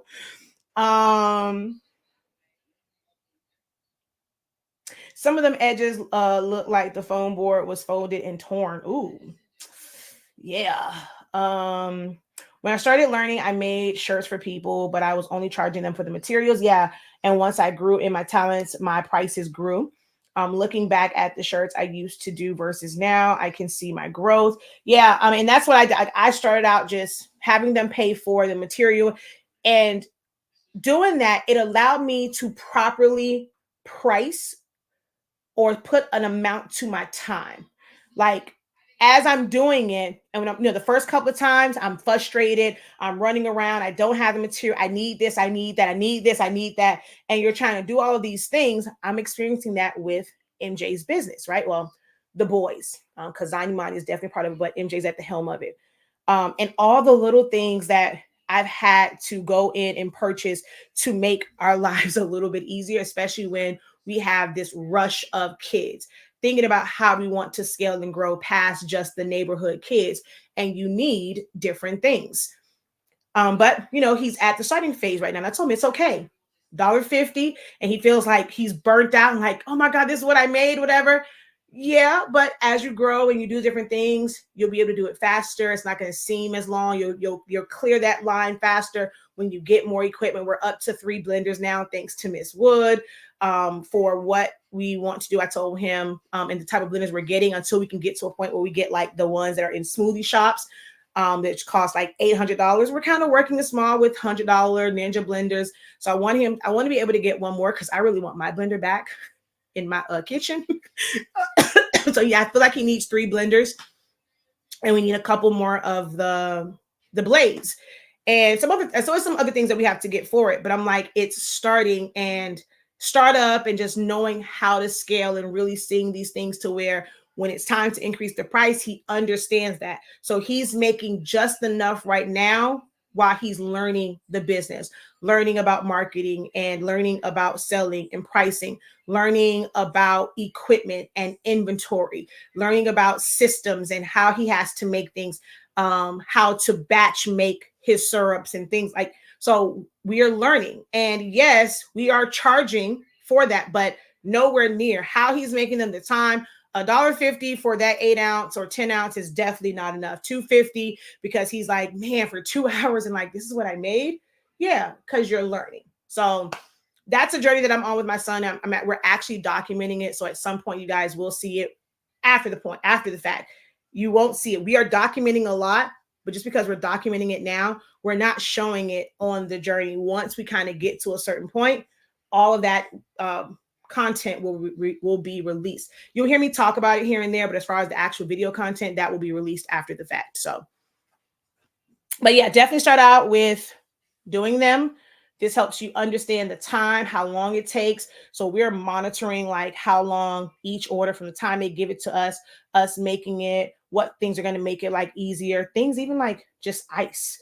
The type of ice that you're using makes a difference in how like the things that they're creating. So just, pace yourself, take your time. Let's see. Aw, thank you. I am proud of him as well. And now this is going to be the part where I have to be mom, but at the same time, he made the basketball team. So he gets out of school, he has basketball practice, he still has to do homework. And this is going to be one of those things where during spring break, he saw how much money he made when he wasn't playing basketball and selling Thursday through Sunday. He saw a certain amount of money. Well, now you have other responsibilities. You have school, you have basketball, you still have to do homework to remain a honor roll student. So you have to do those things. You're not going to have to cut back. When I was telling him before, he loves the fresh ones. He feels like everyone loves it. But now think about the fact that you're not going to be able to do that all the time. So you're going to have to take time to make the frozen fusion ones. That way you can just pull it out and hand it to them. They're still getting the same feel, same flavor. It's just that you're not making it in real time. The ones as far as making it in real time, you're now limited to pretty much 2 days, Saturday and Sunday. Maybe some Friday because you have all Saturday to kind of like make up your homework and stuff like that. So really Friday, Saturday, and Sunday is all you really have at this point. So now his business model changes and I don't think he's gonna like the decline that he's gonna see in revenue from cutting back the number of days that he's selling, because I can't always be the person. Well, most times I'm being great mom and I'm like, okay, they'll come to the door. He was at basketball practice Monday, and as soon as his friends got off the bus, they were at my door. I'm like, wait a minute, how y'all here? Oh yeah, he made the basketball team. He's at basketball practice. But I don't want to turn them away. So I had to stop what I was doing and I had to go and make this stuff. And then I told them, I'm like, either y'all gonna have to cash at him or it'll take a little bit longer, because one thing that we don't play about is sanitation. So they were going to give me cash, like, y'all paying cash, whatever. Everybody's giving me cash. Fill these out, give me all the cash, whatever, so I can go take it, put it down or whatever, wash my hands and then make it, because it was only me. And normally when they're there, somebody else is taking cash and the other people are making the product. So that's one thing we don't play about. Me and my husband we both come from, we met in the food entertainment business working for the arena. So we've serve safe certified, like all those things. So we definitely don't play when it comes around to those things. You can't touch money and touch food. When I go to McDonald's and they do that, I look at them like they're crazy. Excuse me. I need you to remake that over. You was touching money. You can't be touching my food. You can't be touching my cup, putting your little hand on the top. We don't do that. You need you to pour that out. Have somebody else do it or go wash your hands, because it's nasty. It's nasty.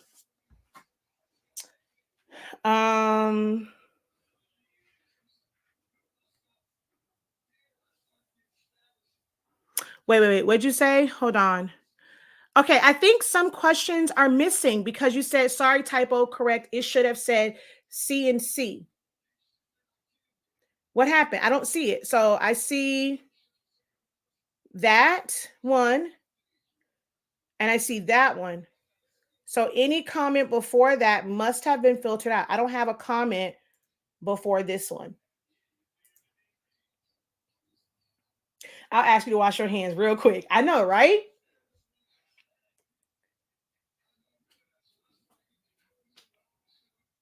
All right. I know I talked a lot. I still asked, so there was no questions. I don't know if y'all were just into what I was saying. We had a few questions about Silhouette. So we are now at an hour and 33 minutes. I am going to open up the floor based off all the stuff that I just talked about for an hour and 33 minutes. If you guys have any questions for me, want some insight from me, the floor is open. Ask questions. If you're watching over on TikTok, you're more than welcome to, if you are able to, send an invite, jump in the box and verbalize your question.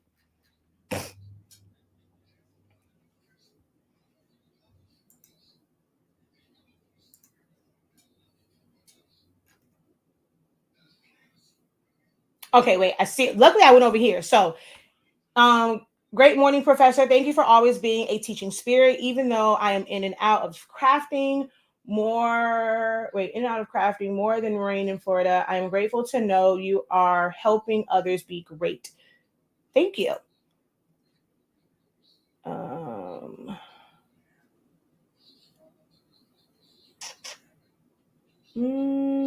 Okay, that was the only notification I got. The other ones are just like reactions to stuff.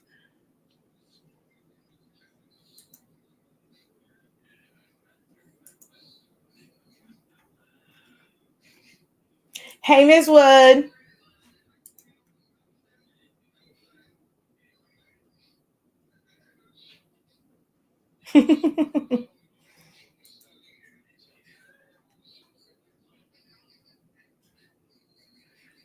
And no one can ever say, like, it's funny to me, like in groups where people think that you're always trying to just take from people. So someone asks a question, can someone tell me what size to make my image for the Dollar Tree paddles?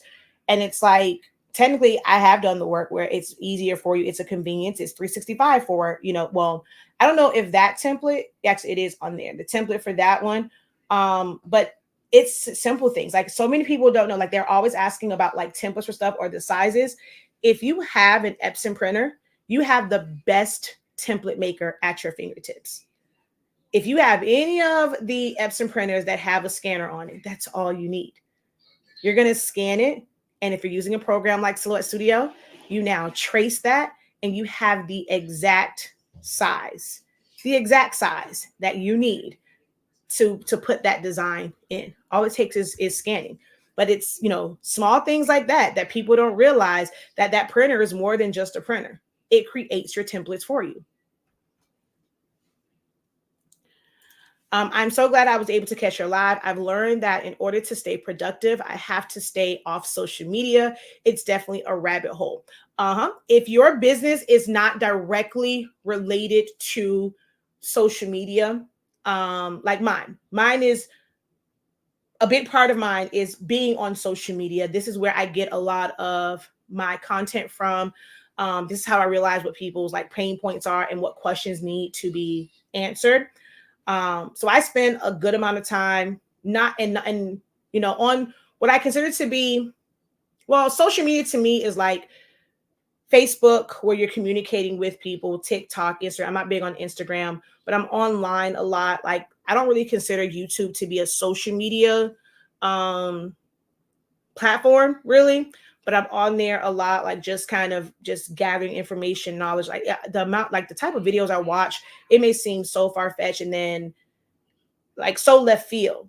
And then it comes back around full circle. I'm like, dang it, I actually needed that information. Like, that's why, God put that in my way. Like he put that on. I feel like sometimes like my For You page or like my timeline or whatever it is called, like on YouTube, whatever, it is divinely created by God. Cause I'm like, what the heck is this? And then I'm like, oh, okay, I'm putting it together. But if you are just creating and things like that, you definitely want to limit. And it's also okay to outgrow groups. If it is a group that's for beginners and there's no elevation in it, and the questions remain on a very, very, I just started yesterday, I just started within 6 months, and there's nothing, like no elevation past that, it is okay to leave that group. Because one thing they're going to be, like she says, a rabbit hole, and it might be like new trends that they're jumping on, and it may seem like the greatest thing, want to get like the next big thing, whatever, like what's considered like the next trend or whatever. That's not going to be helpful for you if you went in with the plan. I see so many people abandon the plans they have for their business because of what they see somebody else do. And that, you're setting yourself back. You've invested all this time and you're not even seeing it through because someone showed something. And yeah, they may have said, oh, I made such and such money from this. And now what? There's someone who's very near and dear to me. And I thought that their artwork and what they did was absolutely amazing. It fell in line with the type of work that I like. Their art and the things that they did, I loved it, right? Well, due to trends and things like that, they've moved on to something different.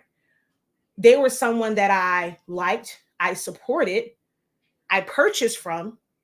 Now, there's nothing that I can purchase from you, because why I came to you, why I shop with you, you're no longer doing that whatsoever. And that person can't get upset with me or anybody that's like, I'm not, yeah, I shopped with you before, but now I'm going somewhere else. Like, you're not going to see sales from me. You're not going to see even a like.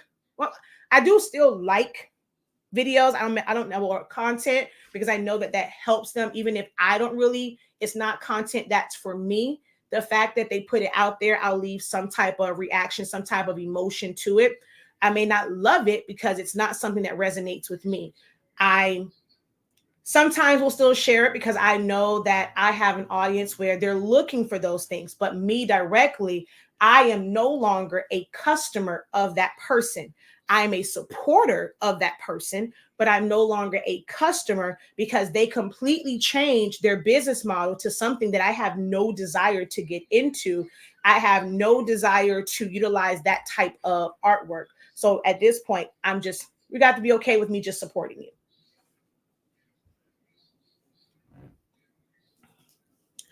I want to upgrade my Silhouette version. I'm still using 4.3. Is this still the best version to use for Silhouette? I don't know the quality of your computer, your system. For some people, they cannot go past 4.3. If you are deciding to upgrade your machine, if you are somebody that's just using Silhouette Studio for design, there really is no reason for you to go past 4.3. There's nothing in 4.4, 4.5 that's like, like mind-blowing. 4.5, if you upgrade, if you upgrade from the 3 or the 4 and you now get a 5, then you are forced to. And if that machine is not compatible with your computer, it becomes a paperweight, because you can't use the machine. And you can't use the machine because your computer doesn't support the program. That's the thing too. Some people get so excited about this new equipment, and they don't bother to check to see if their computer is really going to be able to handle it. So you go and you do this, and it's like you want to blame the company. No, it's your computer. So now you may have to make plans to not just buy the machine. You now need to save or figure out a way to buy a new computer that's going to support it. So I cannot say that that's not the best for you, because I don't know the type of computer you have. I don't know the type of memory you have. I don't know if your memory is darn near full. Are you willing to invest in things like a WD My Cloud to pull those things off? I don't know what programs, what systems you have. So I just can't say that. To me, the programs work exactly the same. The changes in them for design, very minimal. If you have a 4, stay at 4.3. Nothing that's like, and you need to upgrade. So informative. Thank you. You are very welcome. It became so overwhelming for me that I stopped creating altogether. Oh, wow. Wow. Well, I ain't going nowhere. I'll always support you because of what you taught me. And I'm okay with people supporting. And like I said, sharing it to someone who may need, where I'm at. And that's someone too, where it's like Essentials was great for her. And she asked me, and, truth be told, me finally teaching Photoshop was due to Miss Wood. I knew Photoshop. I've been using Photoshop since high school. Photoshop was the first design program like I really, really learned. Photoshop and Illustrator. So I've been working in Photoshop. I'll be 43 this year. I started in Photoshop when I was 16, 17 years old. So that one I know and have been through the different changes of it, but I just didn't teach it. That's something that I use for me, right? So it's like teaching that, and with all the different functions. I don't know if somebody wants to learn it just for designing, for color correction, for templates, like for like it's so many different things that it can be used for. So I wasn't teaching it. And then when someone said, like, I kind of outgrown, I've learned a lot from this. I now need Photoshop. And that is the moment where I was like, okay, we'll do essentials to Photoshop, which the refresher starts this month. I know you have to make money as well. So that's reason I don't ask many questions or get on the lives. You have to make money. So since I can't afford to buy the classes yet, I don't ask any questions. I'm going to ask this one. Do you have a class on edit points? Or like on edit points? That will be essentials. So it wouldn't be beneficial to you or to me to have a class that's just on edit points. Because there's a couple like anyone that's taken my essential class can tell you that other tools and functions will eventually affect them, like how you use them, the way that you're using them. It's more than just moving them around. It can be to create an opening. It can be to retrace something. You can use edit points to modify letters, especially if you're doing like logos and you're taking a base font, but you're going to now modify them. So it will be a disservice to me to go and just give you a class on edit points, which is why I have tutorials. There is a tutorial on just how to utilize them. Edit points in of itself, super, like it really is easy. You have an edit point. It's either going to be curve, flat, smooth, or corner. That's it, right? So those are like the functions for it. And you're going to click on it. You have a point. You have handles. The handles is what controls it. They're really, really easy to use. Understanding them is the part that is a little bit different, and you need to see it as a whole. So essentials is going to be the best option. There is Sezzle. If you can afford, I think Lashana told me comes out to, I think it's like $28 or something like that. Like payments of like 20. I think Sezzle does it like bi-weekly or whatever. It's like $28, whatever. It's $103 for that particular program, $103.65 for now. That's what the cost is. And that's going to be your best option to get a full understanding of it. Do I have something on edit points? I've done a ton of videos, and you can watch them to just kind of understand. Like I've done videos of me doing a manual trace, and that we were on, the whole time I did it, a 20-minute, 30-minute, hour-long video where I am manually tracing, and that's how you can learn edit points. I've done ones for modifying things. That's another way to get an understanding of edit points. But I want to kind of go back to, I know we all have to make money. If I am on here and I am saying, ask your question, I can do one of two things. I can answer it, or I can direct you to a class, or I can give you somewhere to go, to be able to learn it. If you can't, I'm not all about just doing my classes. Like that's a big part of it, especially now. But I spent 10 years. So, I mean, it's not like all of it is behind a paywall. There's 10 years of video content on my Silhouette Anonymous YouTube channel, to where if you cannot afford a class, you're just going to have to filter through those videos, make a list for yourself, make a playlist for yourself, make you a playlist that says edit points, and videos that are highly emphasizing on edit points, put that there. That way you can go back to it. You can help yourself when it comes to our content. So although, yes, I desire to make money from 365 Creative Academy, if I'm on here and I'm saying, ask your questions, I don't understand why you wouldn't ask the question, because obviously in that moment, I'm not worried about making money off of a class. I know that everyone can't afford the class. Like they're trying to start out. It's like, if I can at least get started on live. I'm not sure how many of you guys were on here on a live video. There was someone that came on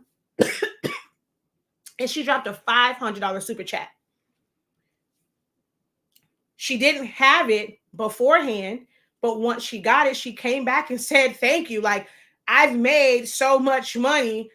I want to bless you with this. She dropped $500 in the super chat. And I was like, wait, hold up. YouTube take 30% of that. I don't get all of that. Don't do that no more. She literally went to my Cash App and dropped another 500. Didn't take that back. So she ended up blessing me with I ain't gonna say 1,000 because they really end up being 700. Well, it'll end up being 800 probably, because they take they one little chunk of that. But it was amazing to see that someone came back. I had someone contact me and they were like, I didn't always have the money. And she got my essentials, I think, when it was 83. And at that time, she was like, I didn't have it. She's like, I figured out a way to get it. And it changed my life. So much so to where she wants to sponsor. So we have a scholarship that's coming up. It will be announced. We're doing the giveaway right before we start again in July. But I still have to do one for this quarter because she said every quarter she wants to basically sponsor somebody who really can't afford it to be able to take essentials. And that is amazing to me, saying that I helped so much. And she was like, I looked at my tax and trying to figure out how to hide some money. Like, that's how much money she made from my teachings. And she wants somebody else to experience that. So every single quarter, she will pay $103.65 for somebody else to take the class.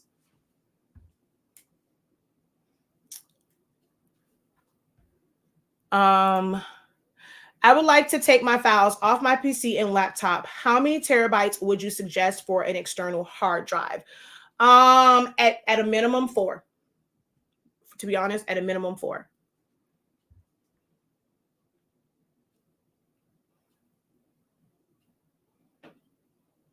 Our Cash App, yeah, I prefer Cash App. It is HS365. HSINK 365 is our Cash App.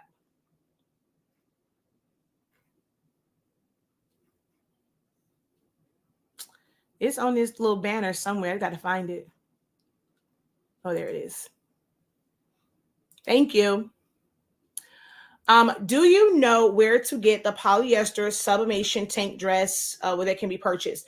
I don't know of anyone that like really sells them like wholesale. A lot of times we're doing it like they're going to like, what is that the places people say in the area? Roses or stuff like that. A lot of times people are doing those and they're just buying them like from stores because they are sold in stores blank. I don't do those. I don't have a wide format printer. It's not something that I've ever like researched. People don't pay enough for you to do research just for them. So I can honestly say I don't have like an exact like wholesale resource where you can go to purchase them. No, I don't. Oh, see, I'm glad I didn't go. Wait, it didn't go through. I'll definitely send your Cash App.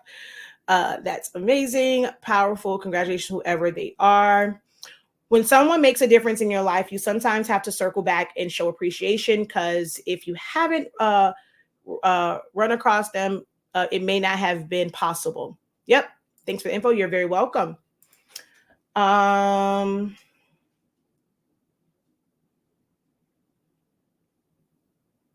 right, let's see.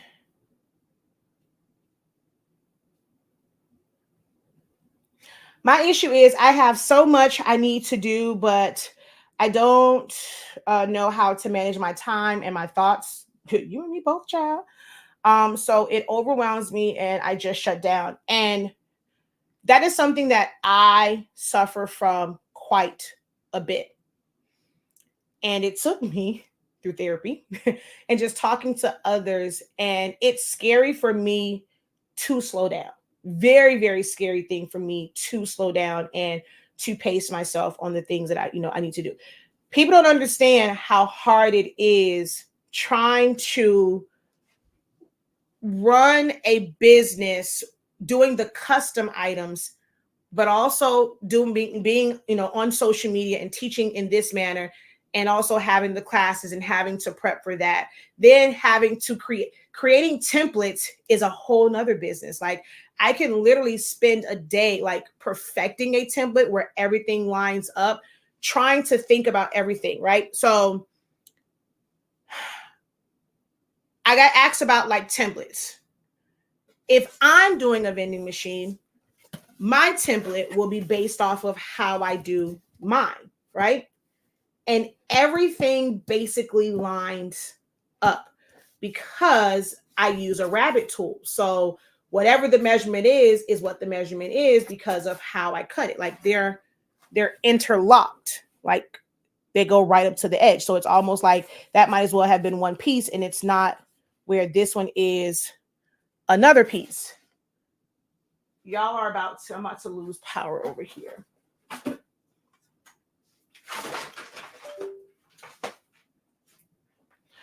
But then also with the vending machines, if you were going to do the one where the foam is exposed, some people want to design where the foam is inside. Like, let me see. Is this one set up like that? Okay. Here's a perfect example. Some people will design it to where the foam is to the outside. So like this piece is to like the outside of it. And then some will design to where it goes to the inside. And that is a struggle for me because I know these things is right in front of me. If you're in the foam, I'm sorry, this is going to be so left field, but if you're in the grad fan class, these were right under there. This is the other stick that I was talking about. You see the difference in these two sticks? So the back one is a giant stick. This is a regular jumbo stick. I'm sorry, it just so happened to see it. So I'm going to remember to do that as a video and put it in there. But because I don't know, right, how somebody will use it, I can put a template out. And some people think, oh, I watched so-and-so I watched a YouTube video. I just need the template. So I go and I put a template out, but the YouTube video that you watch, that person glued it to the outside. You're taking my template and you're bypassing the instructions that I put with it because you're going off of this person that you saw the video. You just didn't have a template. You saw them do it. Okay, I want to do it that way, but you buy my template and you don't bother to read my instructions. And now it's like, oh, this template was horrible, because it didn't. No. Mine was just set up a different way. I know that happens to where I stress out with mine because I'm like, all right, Shakeya, just design it both ways, all three ways, and then just kind of put on there what it's for. But then that causes confusion. Then I have all these questions. Which one I use? And then when I go and say, all right, I'm going to do a class. The class isn't necessarily that this information is rocket science or it's not available. Yes, there are a bunch of people doing them, but they're also not explaining that there are differences in how you're doing them. And now if you're getting a template, you're getting instructions from one person, it makes it easier because you'll know, okay, this way is for right now. I'm starting off. I'd rather make sure I'm just going to glue everything to the outside and do da-da-da-da-da. And now you'll know which template to use. That's where classes come in for me. It's not about just the information. It's about properly applying that information and understanding it, where it's not just a random video and a random template. So that's one. I have one, but I haven't put it out there. Like, I know, like, I have my vault, and I'm like, the vault is not for information. It's just a template. So if I put it in there, then you're gonna have all these questions about how to use it or which one to use and all of these things. Now I got to go have you buy a class because I'm not about to go and give the information for free. So or even if, like, let's say the class or a guide, so I can create a written guide that's going to explain all of these different things. I can't just give that away because you brought a $13 file, because that information and compiling that takes time. That's a separate purchase. So that's kind of like where I'm at with this. And that's why I said I'm learning to scale back, because all the things that people come to me for, they're all technically different businesses that takes different thought processes, different systems. It's just different. Marketing them is different. Some people, how I have to communicate to those who feel like, oh, I don't need a class. I just want the template for convenience. I don't know how to work a system. I just want to be able to put a design in it. And then I'm a Silhouette girl. I'm trying so hard to get people to, come around to Silhouette. But Canva is so big now. it's like feeling like I have to at least provide it for Canva. And then for my people who are like, okay, well, I know Silhouette, but I want to be able to do some other things. How do I do it in Photoshop? Now I got to go and create this template in Photoshop. And it's not just the, okay, well, go put it over there and just save it. There are things that you have to do. But, you know, people don't think about that, you know, because they just want it for themselves. We think about it when it comes to the things we're creating. Oh, they got to respect my prices. They don't understand everything that I have to go through. But then you treat people who make templates or who do classes, some people treat them like that's not important. It's not valuable. Oh, I will never pay for a class. I'm not. And I get it. You've gotten burned by some people, but that's on you to vet the person and really look at the work that they're doing. If you're doing a video and the tutorial that you're doing, you're not even presenting it in a professional manner. The glue is everywhere. You're taping it down with electrical tape. You're like all these different things.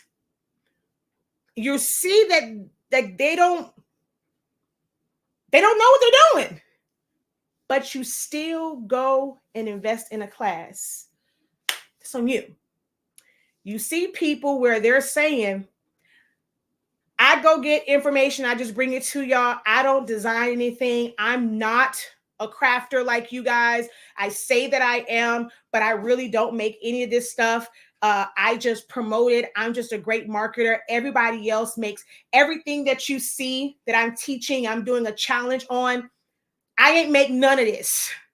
Somebody made it. I paid them for it. I paid them for the template. I paid them for this information. I paid them to make the class, and I'm just going to market it to you. But people jump on it, and then you get into their class and they can't answer any questions for you. That's your fault, not theirs. They did their job to market it to you and get you to pay for it. So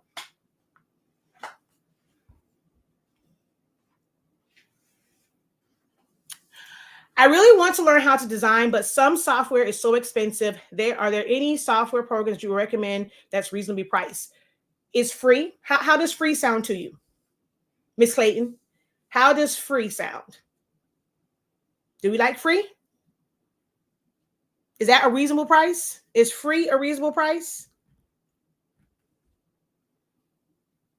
I just sent you a Cash App. Can you please give me advice on how to... You didn't have to send the Cash App for that. How to get back into business. I have a whole LLC since 2022, and I haven't made any money. I lost my way on exactly what to sell. I have thousands of dollars worth of blank mugs, mouse pads, tote bags, tumblers, bookmarks, chipboard, and journals just sitting. Hold on, I'm going to come right back to you. Professor, do you have a class on 3D shadowing? It's so confusing. Thank you for your advice. 3D shadowing? I don't think I've ever heard it called that. It might be something in these craft streets, and they're giving it that name.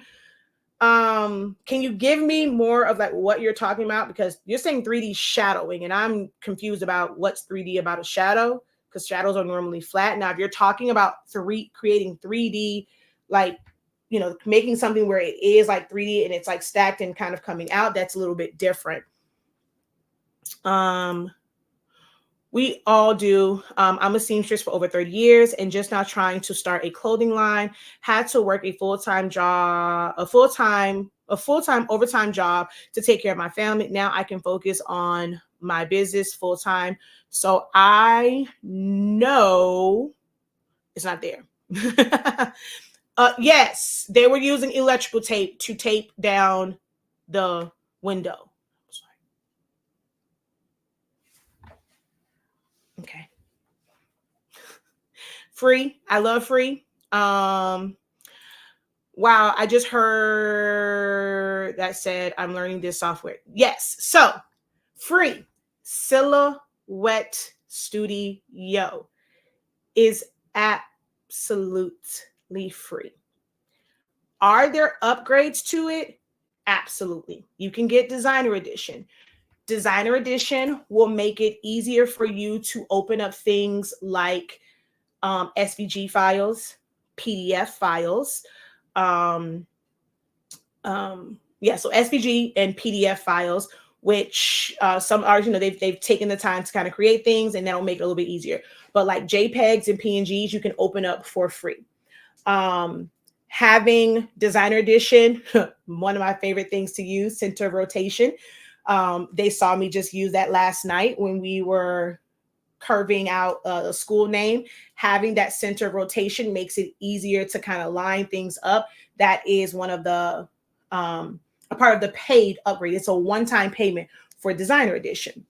Then you go into Business Edition, because I skip over that middle one because to me it's pointless. So you can do Business Edition. That's going to allow you to open up even more files, such as Illustrator files. If because there'll be times where you'll purchase things and there is no SVG is a craft format. A lot of other file formats, when people are designing them, they're not saving as SVGs. That is craft language, right? They're going to save it as either an AI file or an EPS file. Well, you need Business Edition to be able to open up that EPS file. And then also saving it. So Silhouette, having Business Edition will allow you to save as a format that can be used other places. So I can save as a PDF that's still in vector form. Can you save as a PDF from Silhouette Studio using print to PDF? Yes. But it's also flattened, being able to have hyperlinks and things like that. It's a different way because you're just saving as a file format. But being able to save it as a PDF, you still can't do hyperlinks, but as a PDF where you can still edit and go in there and do things, other programs, you can do that from Business Edition, saving as a JPEG. I don't recommend saving as a PNG for actual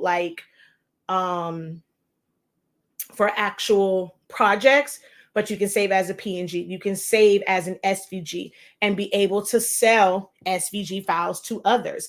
You are able to create a PDF file that you still have to open up another program to make it compatible for Canva for certain things. If you want to do a frame, but if you just want to create something where they can go in and change the colors and move things around, you can save that as a PDF directly from Silhouette Studio. Make that available to open up in Canva, and you can sell Canva templates. So you can do a lot from just a one-time purchase of Business Edition. So on our website, it's there in the description of this video. There's a link to get Business Edition. So if you're saying affordable or cost effective, it would be Silhouette Studio, which is free, and you can learn about designing. You can do just about everything except saving and opening up certain files from the free version. Business Edition is going to run you about $50, $50, $60, $50, I think, through the link that I have. So if that is reasonable for you, I recommend downloading Silhouette Studio and getting Business Edition, and that's going to be the best place to start. On top of that investment, although the program is free, where the cost is going to come in is our training. It's called Essentials to Silhouette Studio. It is $103.65. So don't know if you consider that to be reasonable. There is an option for Sezzle. There is an option for ShopPay. There is an option for PayPal, buy now, pay later. So you can break that up. So yes, you're going to get the free program. Now you can go through 10 years of videos, piece it all together, make yourself a little notebook, keep some notes, what's important to you, or you can have guided training through Essentials, and that is $103.65. If you do buy now, pay later, it's $113, $115. I think it's like $113.65 or $115.63, one of those. So those are options. So you will need at least that and the $50 for business, or you would need just the investment for the class, and you can use the free version of Silhouette Studio.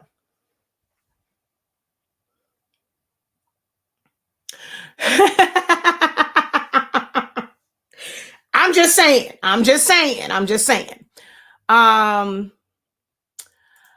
I think I remember you saying that an LLC is not necessarily the best way to go. I was trying to explain to a friend the pros and cons based on what I think I remember you saying. Was it you? Definitely wasn't me, because I thought I should have an now there are pros and cons, but I'm not going to say it's not the way to go. You probably heard somebody who I probably recommended, but I'm Parkwood Entertainment, i.e. Beyonce. is an LLC. Okay, so can anybody tell me that an LLC is not the way to go? When that lady, as what is his name, Brown, beautiful Brown, bougie, whatever his name is on there, when we call her that lady, Parkwood Entertainment, Rock Nation, are LLCs. So, yeah.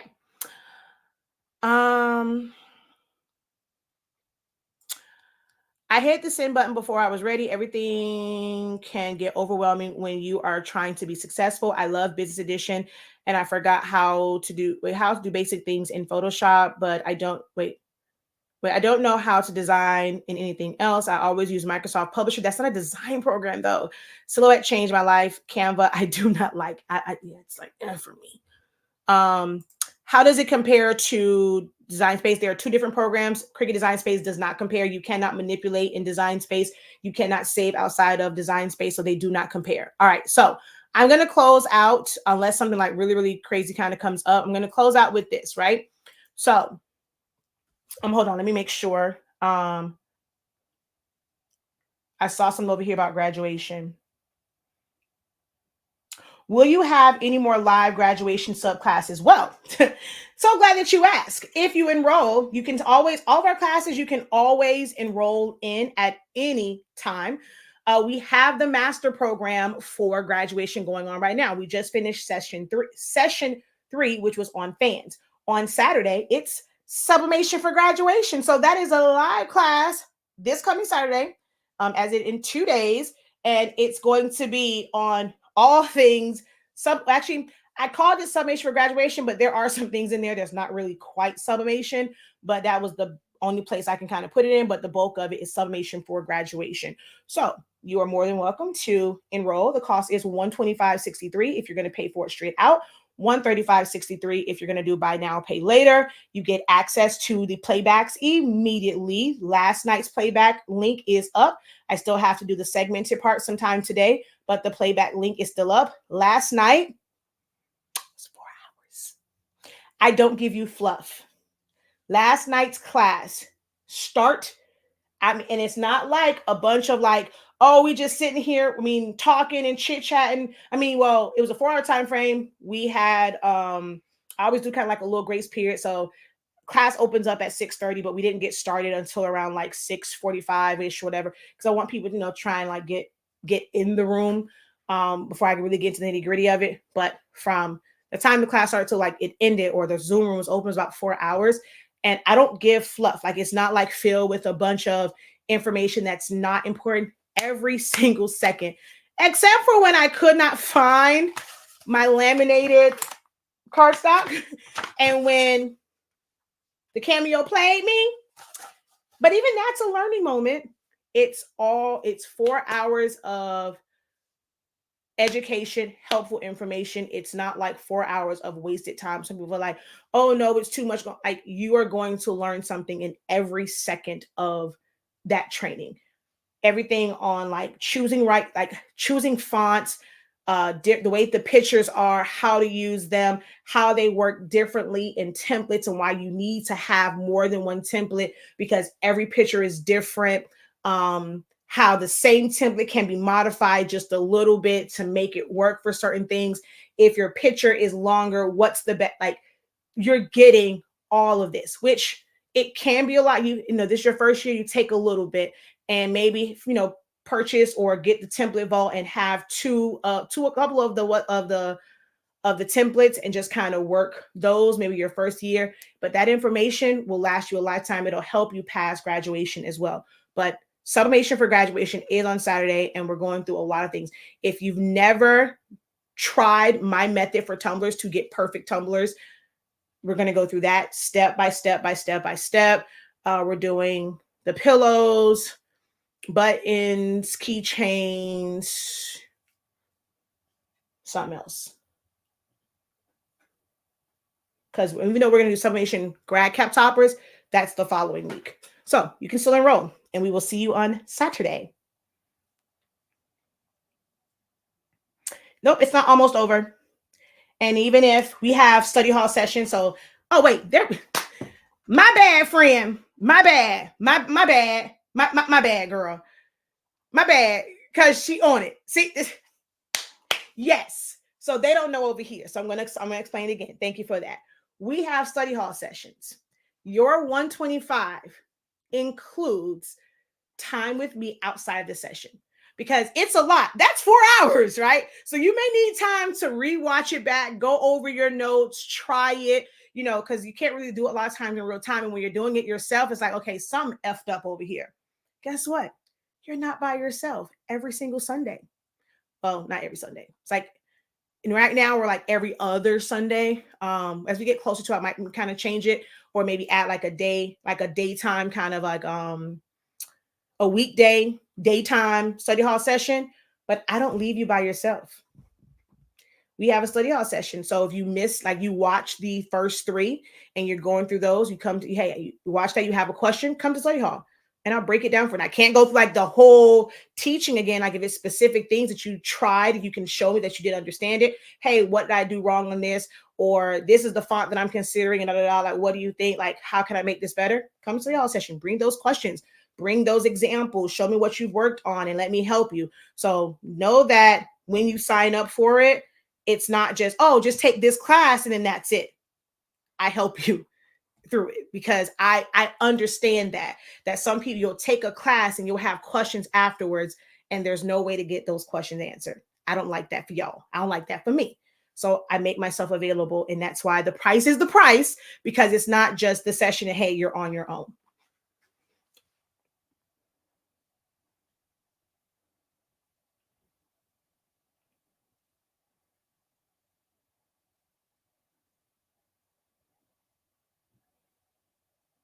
So the stoles, so if you want just the stoles, there is a class that you can sign up for just for the stoles, and you're going to get access to the playback from last year as well as access to the playback for this year. Now you will not get study hall sessions, but you will get access to just the stoles. So if you're wanting to do that, but right now, if you do the grad master program, you get access to all of the playbacks and the study hall sessions. Yeah, the stole class was done. I haven't been in here, so this was the stole that we created in class.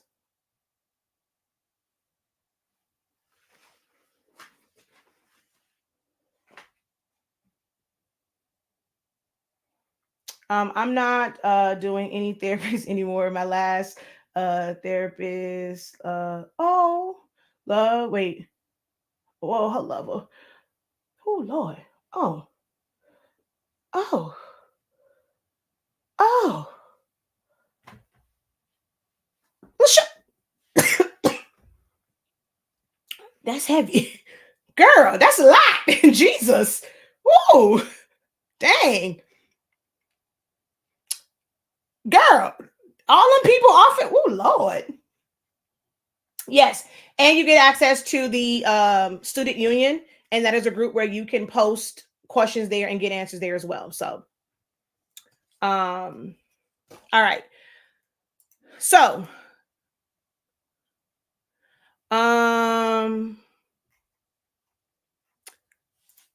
getting back into the business. I know the next part of it was like you have bags, tumblers, mouse pads, bookmarks, chipboards, journals just sitting. I know you're probably going to want to hear me say go and do all of those things, but if you're trying to get back into it, yes, you may have all of these things. I would say it's not that you cannot use them, but they don't need to be the main focus. Now, if you're able to pair them with something, if you're able to, with all of those, so mugs, mouse pads, tote bags, tumblers, bookmarks, chipboards, or clipboards. I keep saying chipboard, clipboards, and journals. Clipboards.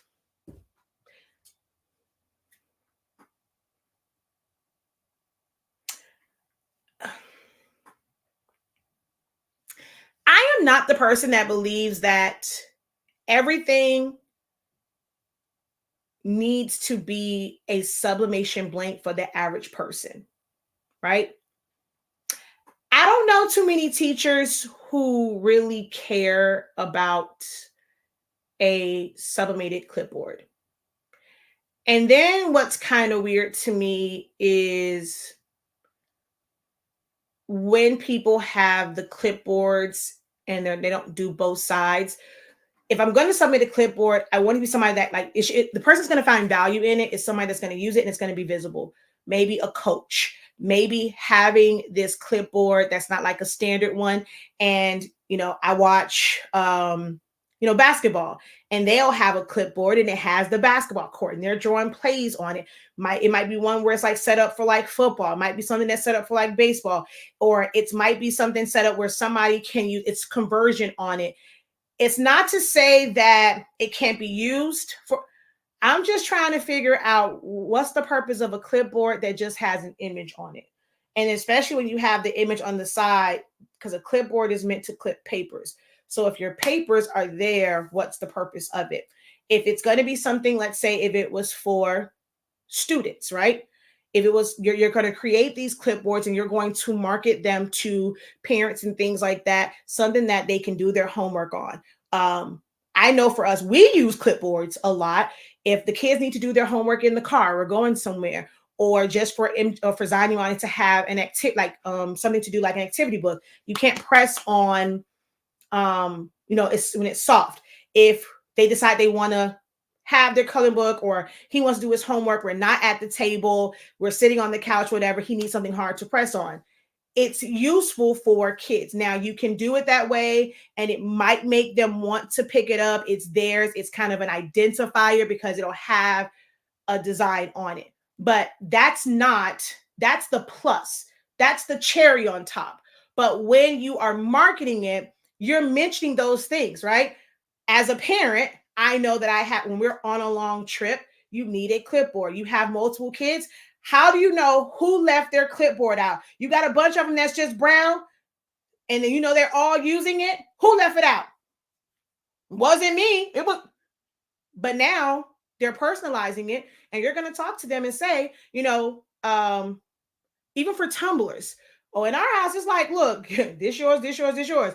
If this is left out, it's on the floor, it's yours. If your brother took it and it's on the floor, it's still yours. So you should have kept up with it. So there are ways to use it, but just kind of putting it there randomly or feeling like because you've got an AI art and you just put it on there, someone's supposed to just want it. Like, what is the purpose of this clipboard? The artwork on it is just a cherry on top. Half of you crafters are not talking about the benefits of it.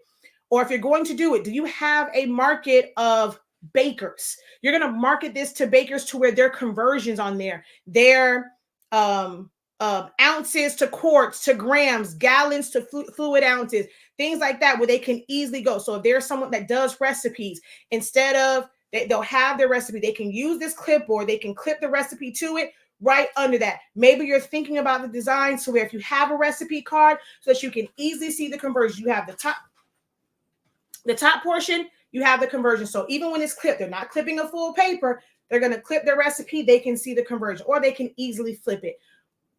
What's the purpose of this? Yes, it's a clipboard. We know it holds paper, but even though it holds paper, I can go buy one for $5. Why do I have to pay you $20 for this clipboard if it does the exact same thing as the $5 one? That is when people say, how does it solve a problem? Having a clipboard doesn't solve the problem. You having this design on it doesn't solve a problem. What is the problem that it is solving? Confusion in households, or you want to be able to have this, it'll make kids like pick it up, whatever. You're going to use this clipboard to, when you're on trips, they're doing homework, increase your family time, or they whine about certain things, they can sit down and use it for game nights, use it, like there's different ways you can use it, but how are you marketing it? Just having it does you no good if you don't know how you plan to market. And that's just really for anything on that list. If you want to really get rid of them, think about the person that would probably use all of those.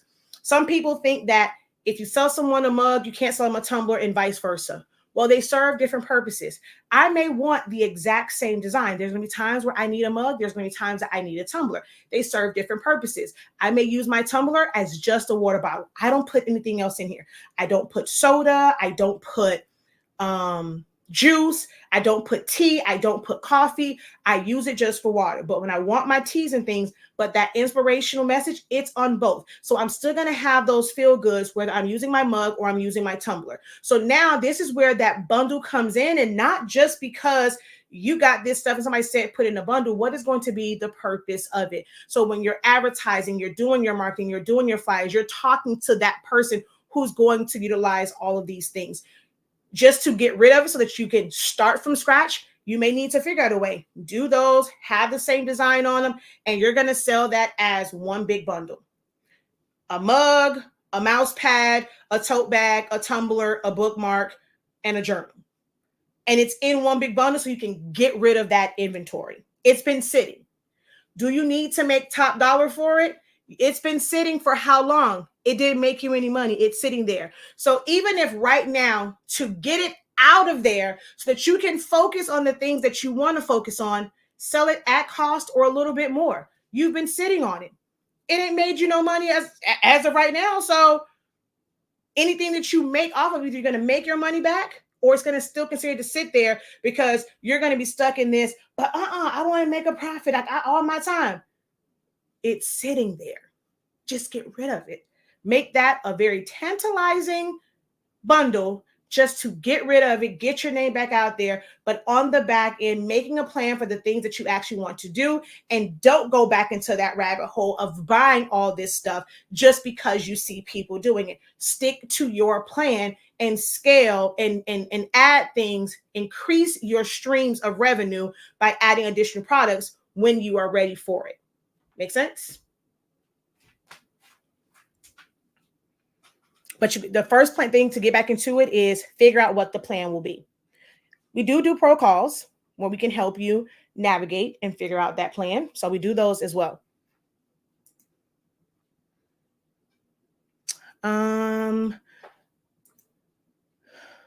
Laying text in copies and group it behind. So you want a 3D effect. That's not a shadow.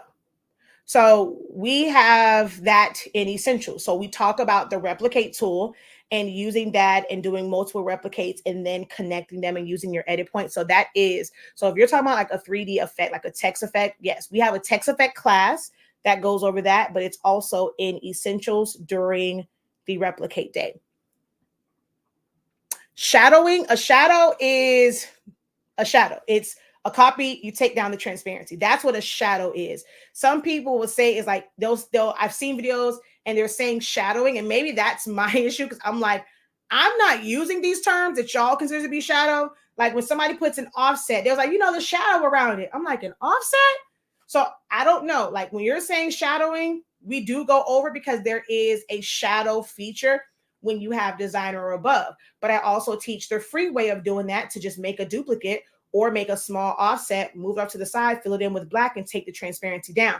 That is what a shadow is. But for what you're referring to, that's a 3D effect, and that is something where you're going to have to learn replicate, and you're also going to have to use edit points. So it's a little bit more work, and I explained that. It's more work in Silhouette Studio, but it can be done. And then when you're adding the shadowing to it to give it depth, to be able to tell those things apart, that takes up, those takes additional skills to do that.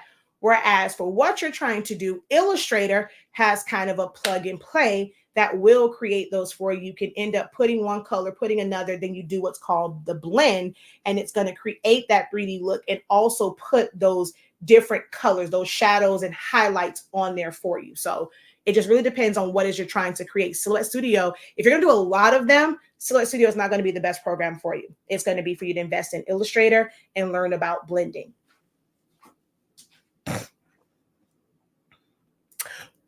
Once you pay for the course, is there a time limit to finish? Absolutely not.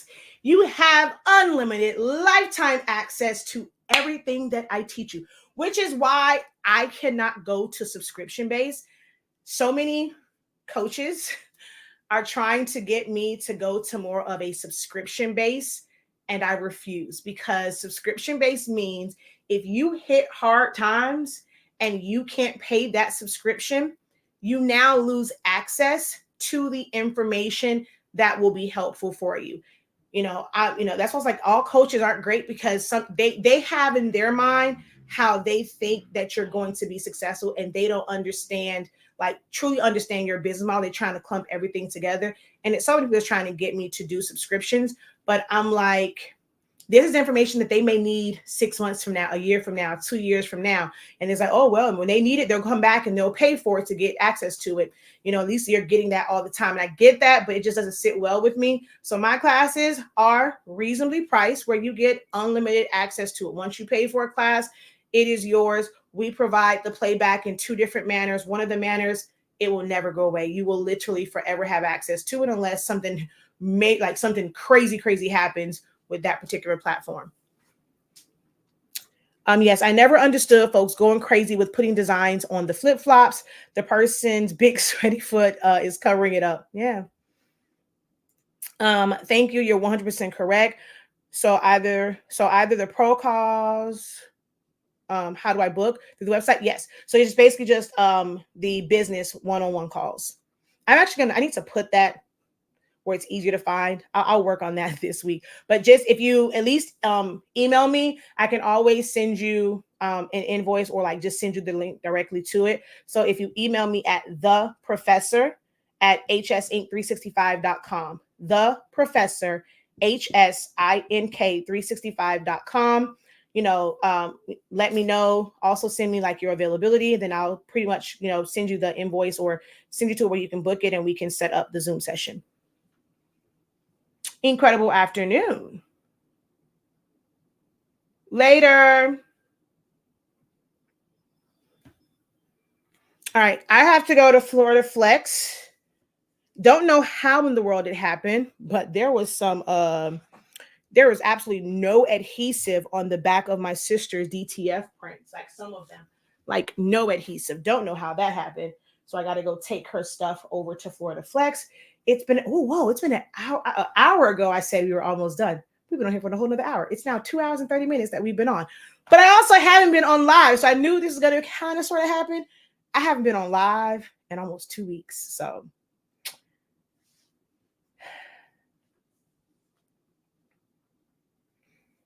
all right. So I am out of here. Visit our website, shop.hsink365.com. That is where you're going to find our amazing sublimation paper and ink, access to our classes that you have forever access to, resources. There's files there. We have our template vault, where I add, and when I say template, they're not design templates. They are templates. Like when y'all are asking, what's the size? What's the measurements? That's what a template is. And so they're more like measurement templates. There are some that still have like color and things you have to add to it and know how to design in it.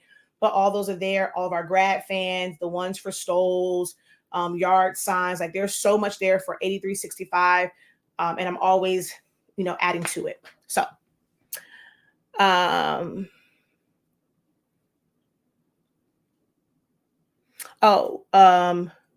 thanks. You're right. I am a newbie. Yeah. So that's kind of the things when it comes to that, like the kind of like the terminology. I'm trying to think, what do I have that might be like because see, even with this, right? Some people will be calling this a shadow, like the things around it. And that's just offsets. Those are not shadows around it. Those are offsets.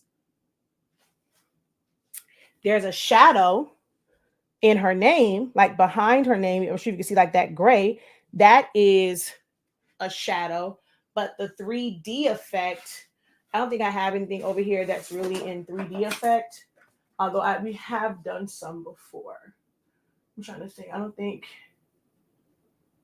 Let me see. Is there a 3D effect?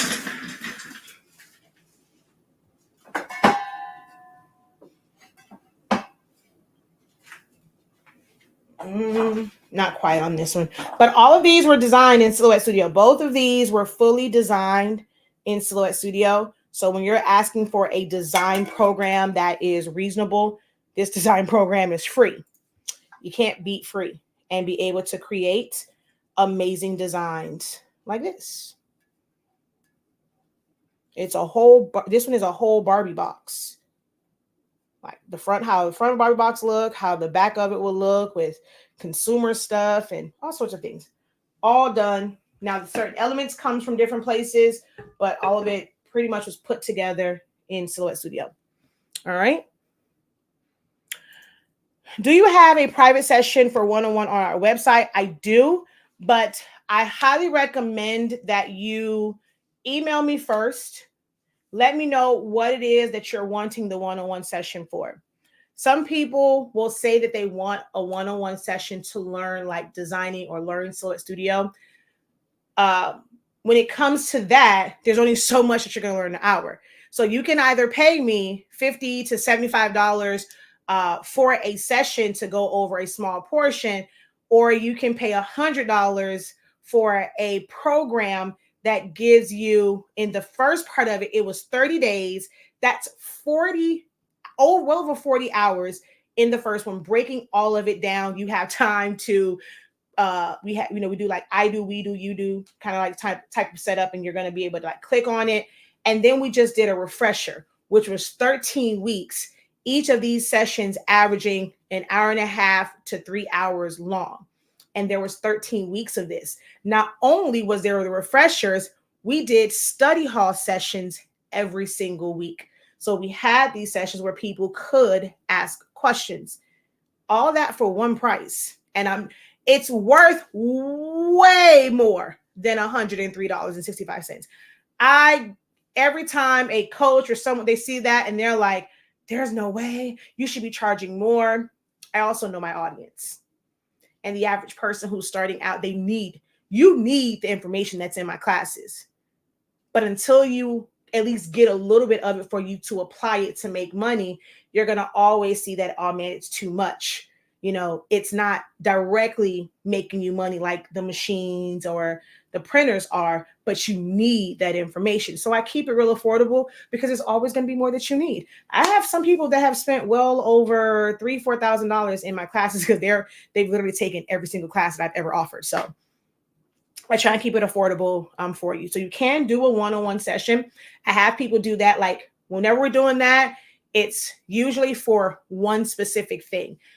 I don't like to go over and say, oh, well, teach me Silhouette in a session because there's so much. And when I've tried to do that, I'll explain what they'll say. Okay, this is what I want to learn. I'll do it. Oh, but wait a minute. What about? Well, that's not, you told me this is what you wanted to learn. Now you want to go in a little bit deeper.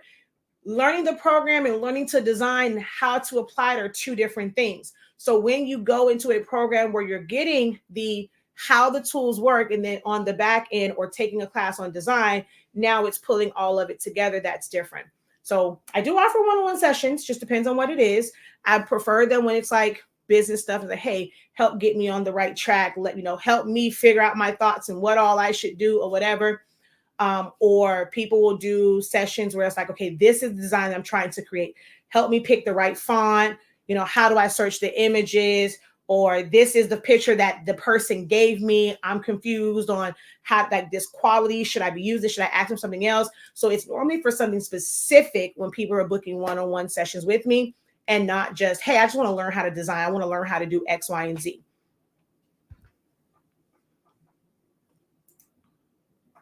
Hey. You weren't in class yesterday. Were you? I don't remember seeing your name. Were you in class yesterday?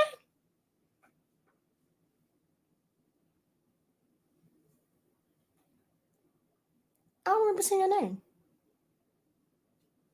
Yes, my love. What happened, Shawnee D?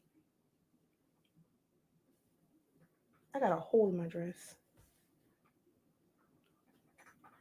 I don't remember seeing your name.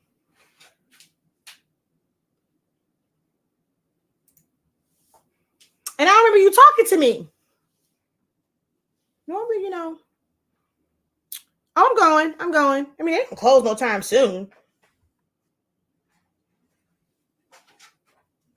See, my purse is going on. I just happened to see somebody and I'm like, wait a minute. I didn't see her in class.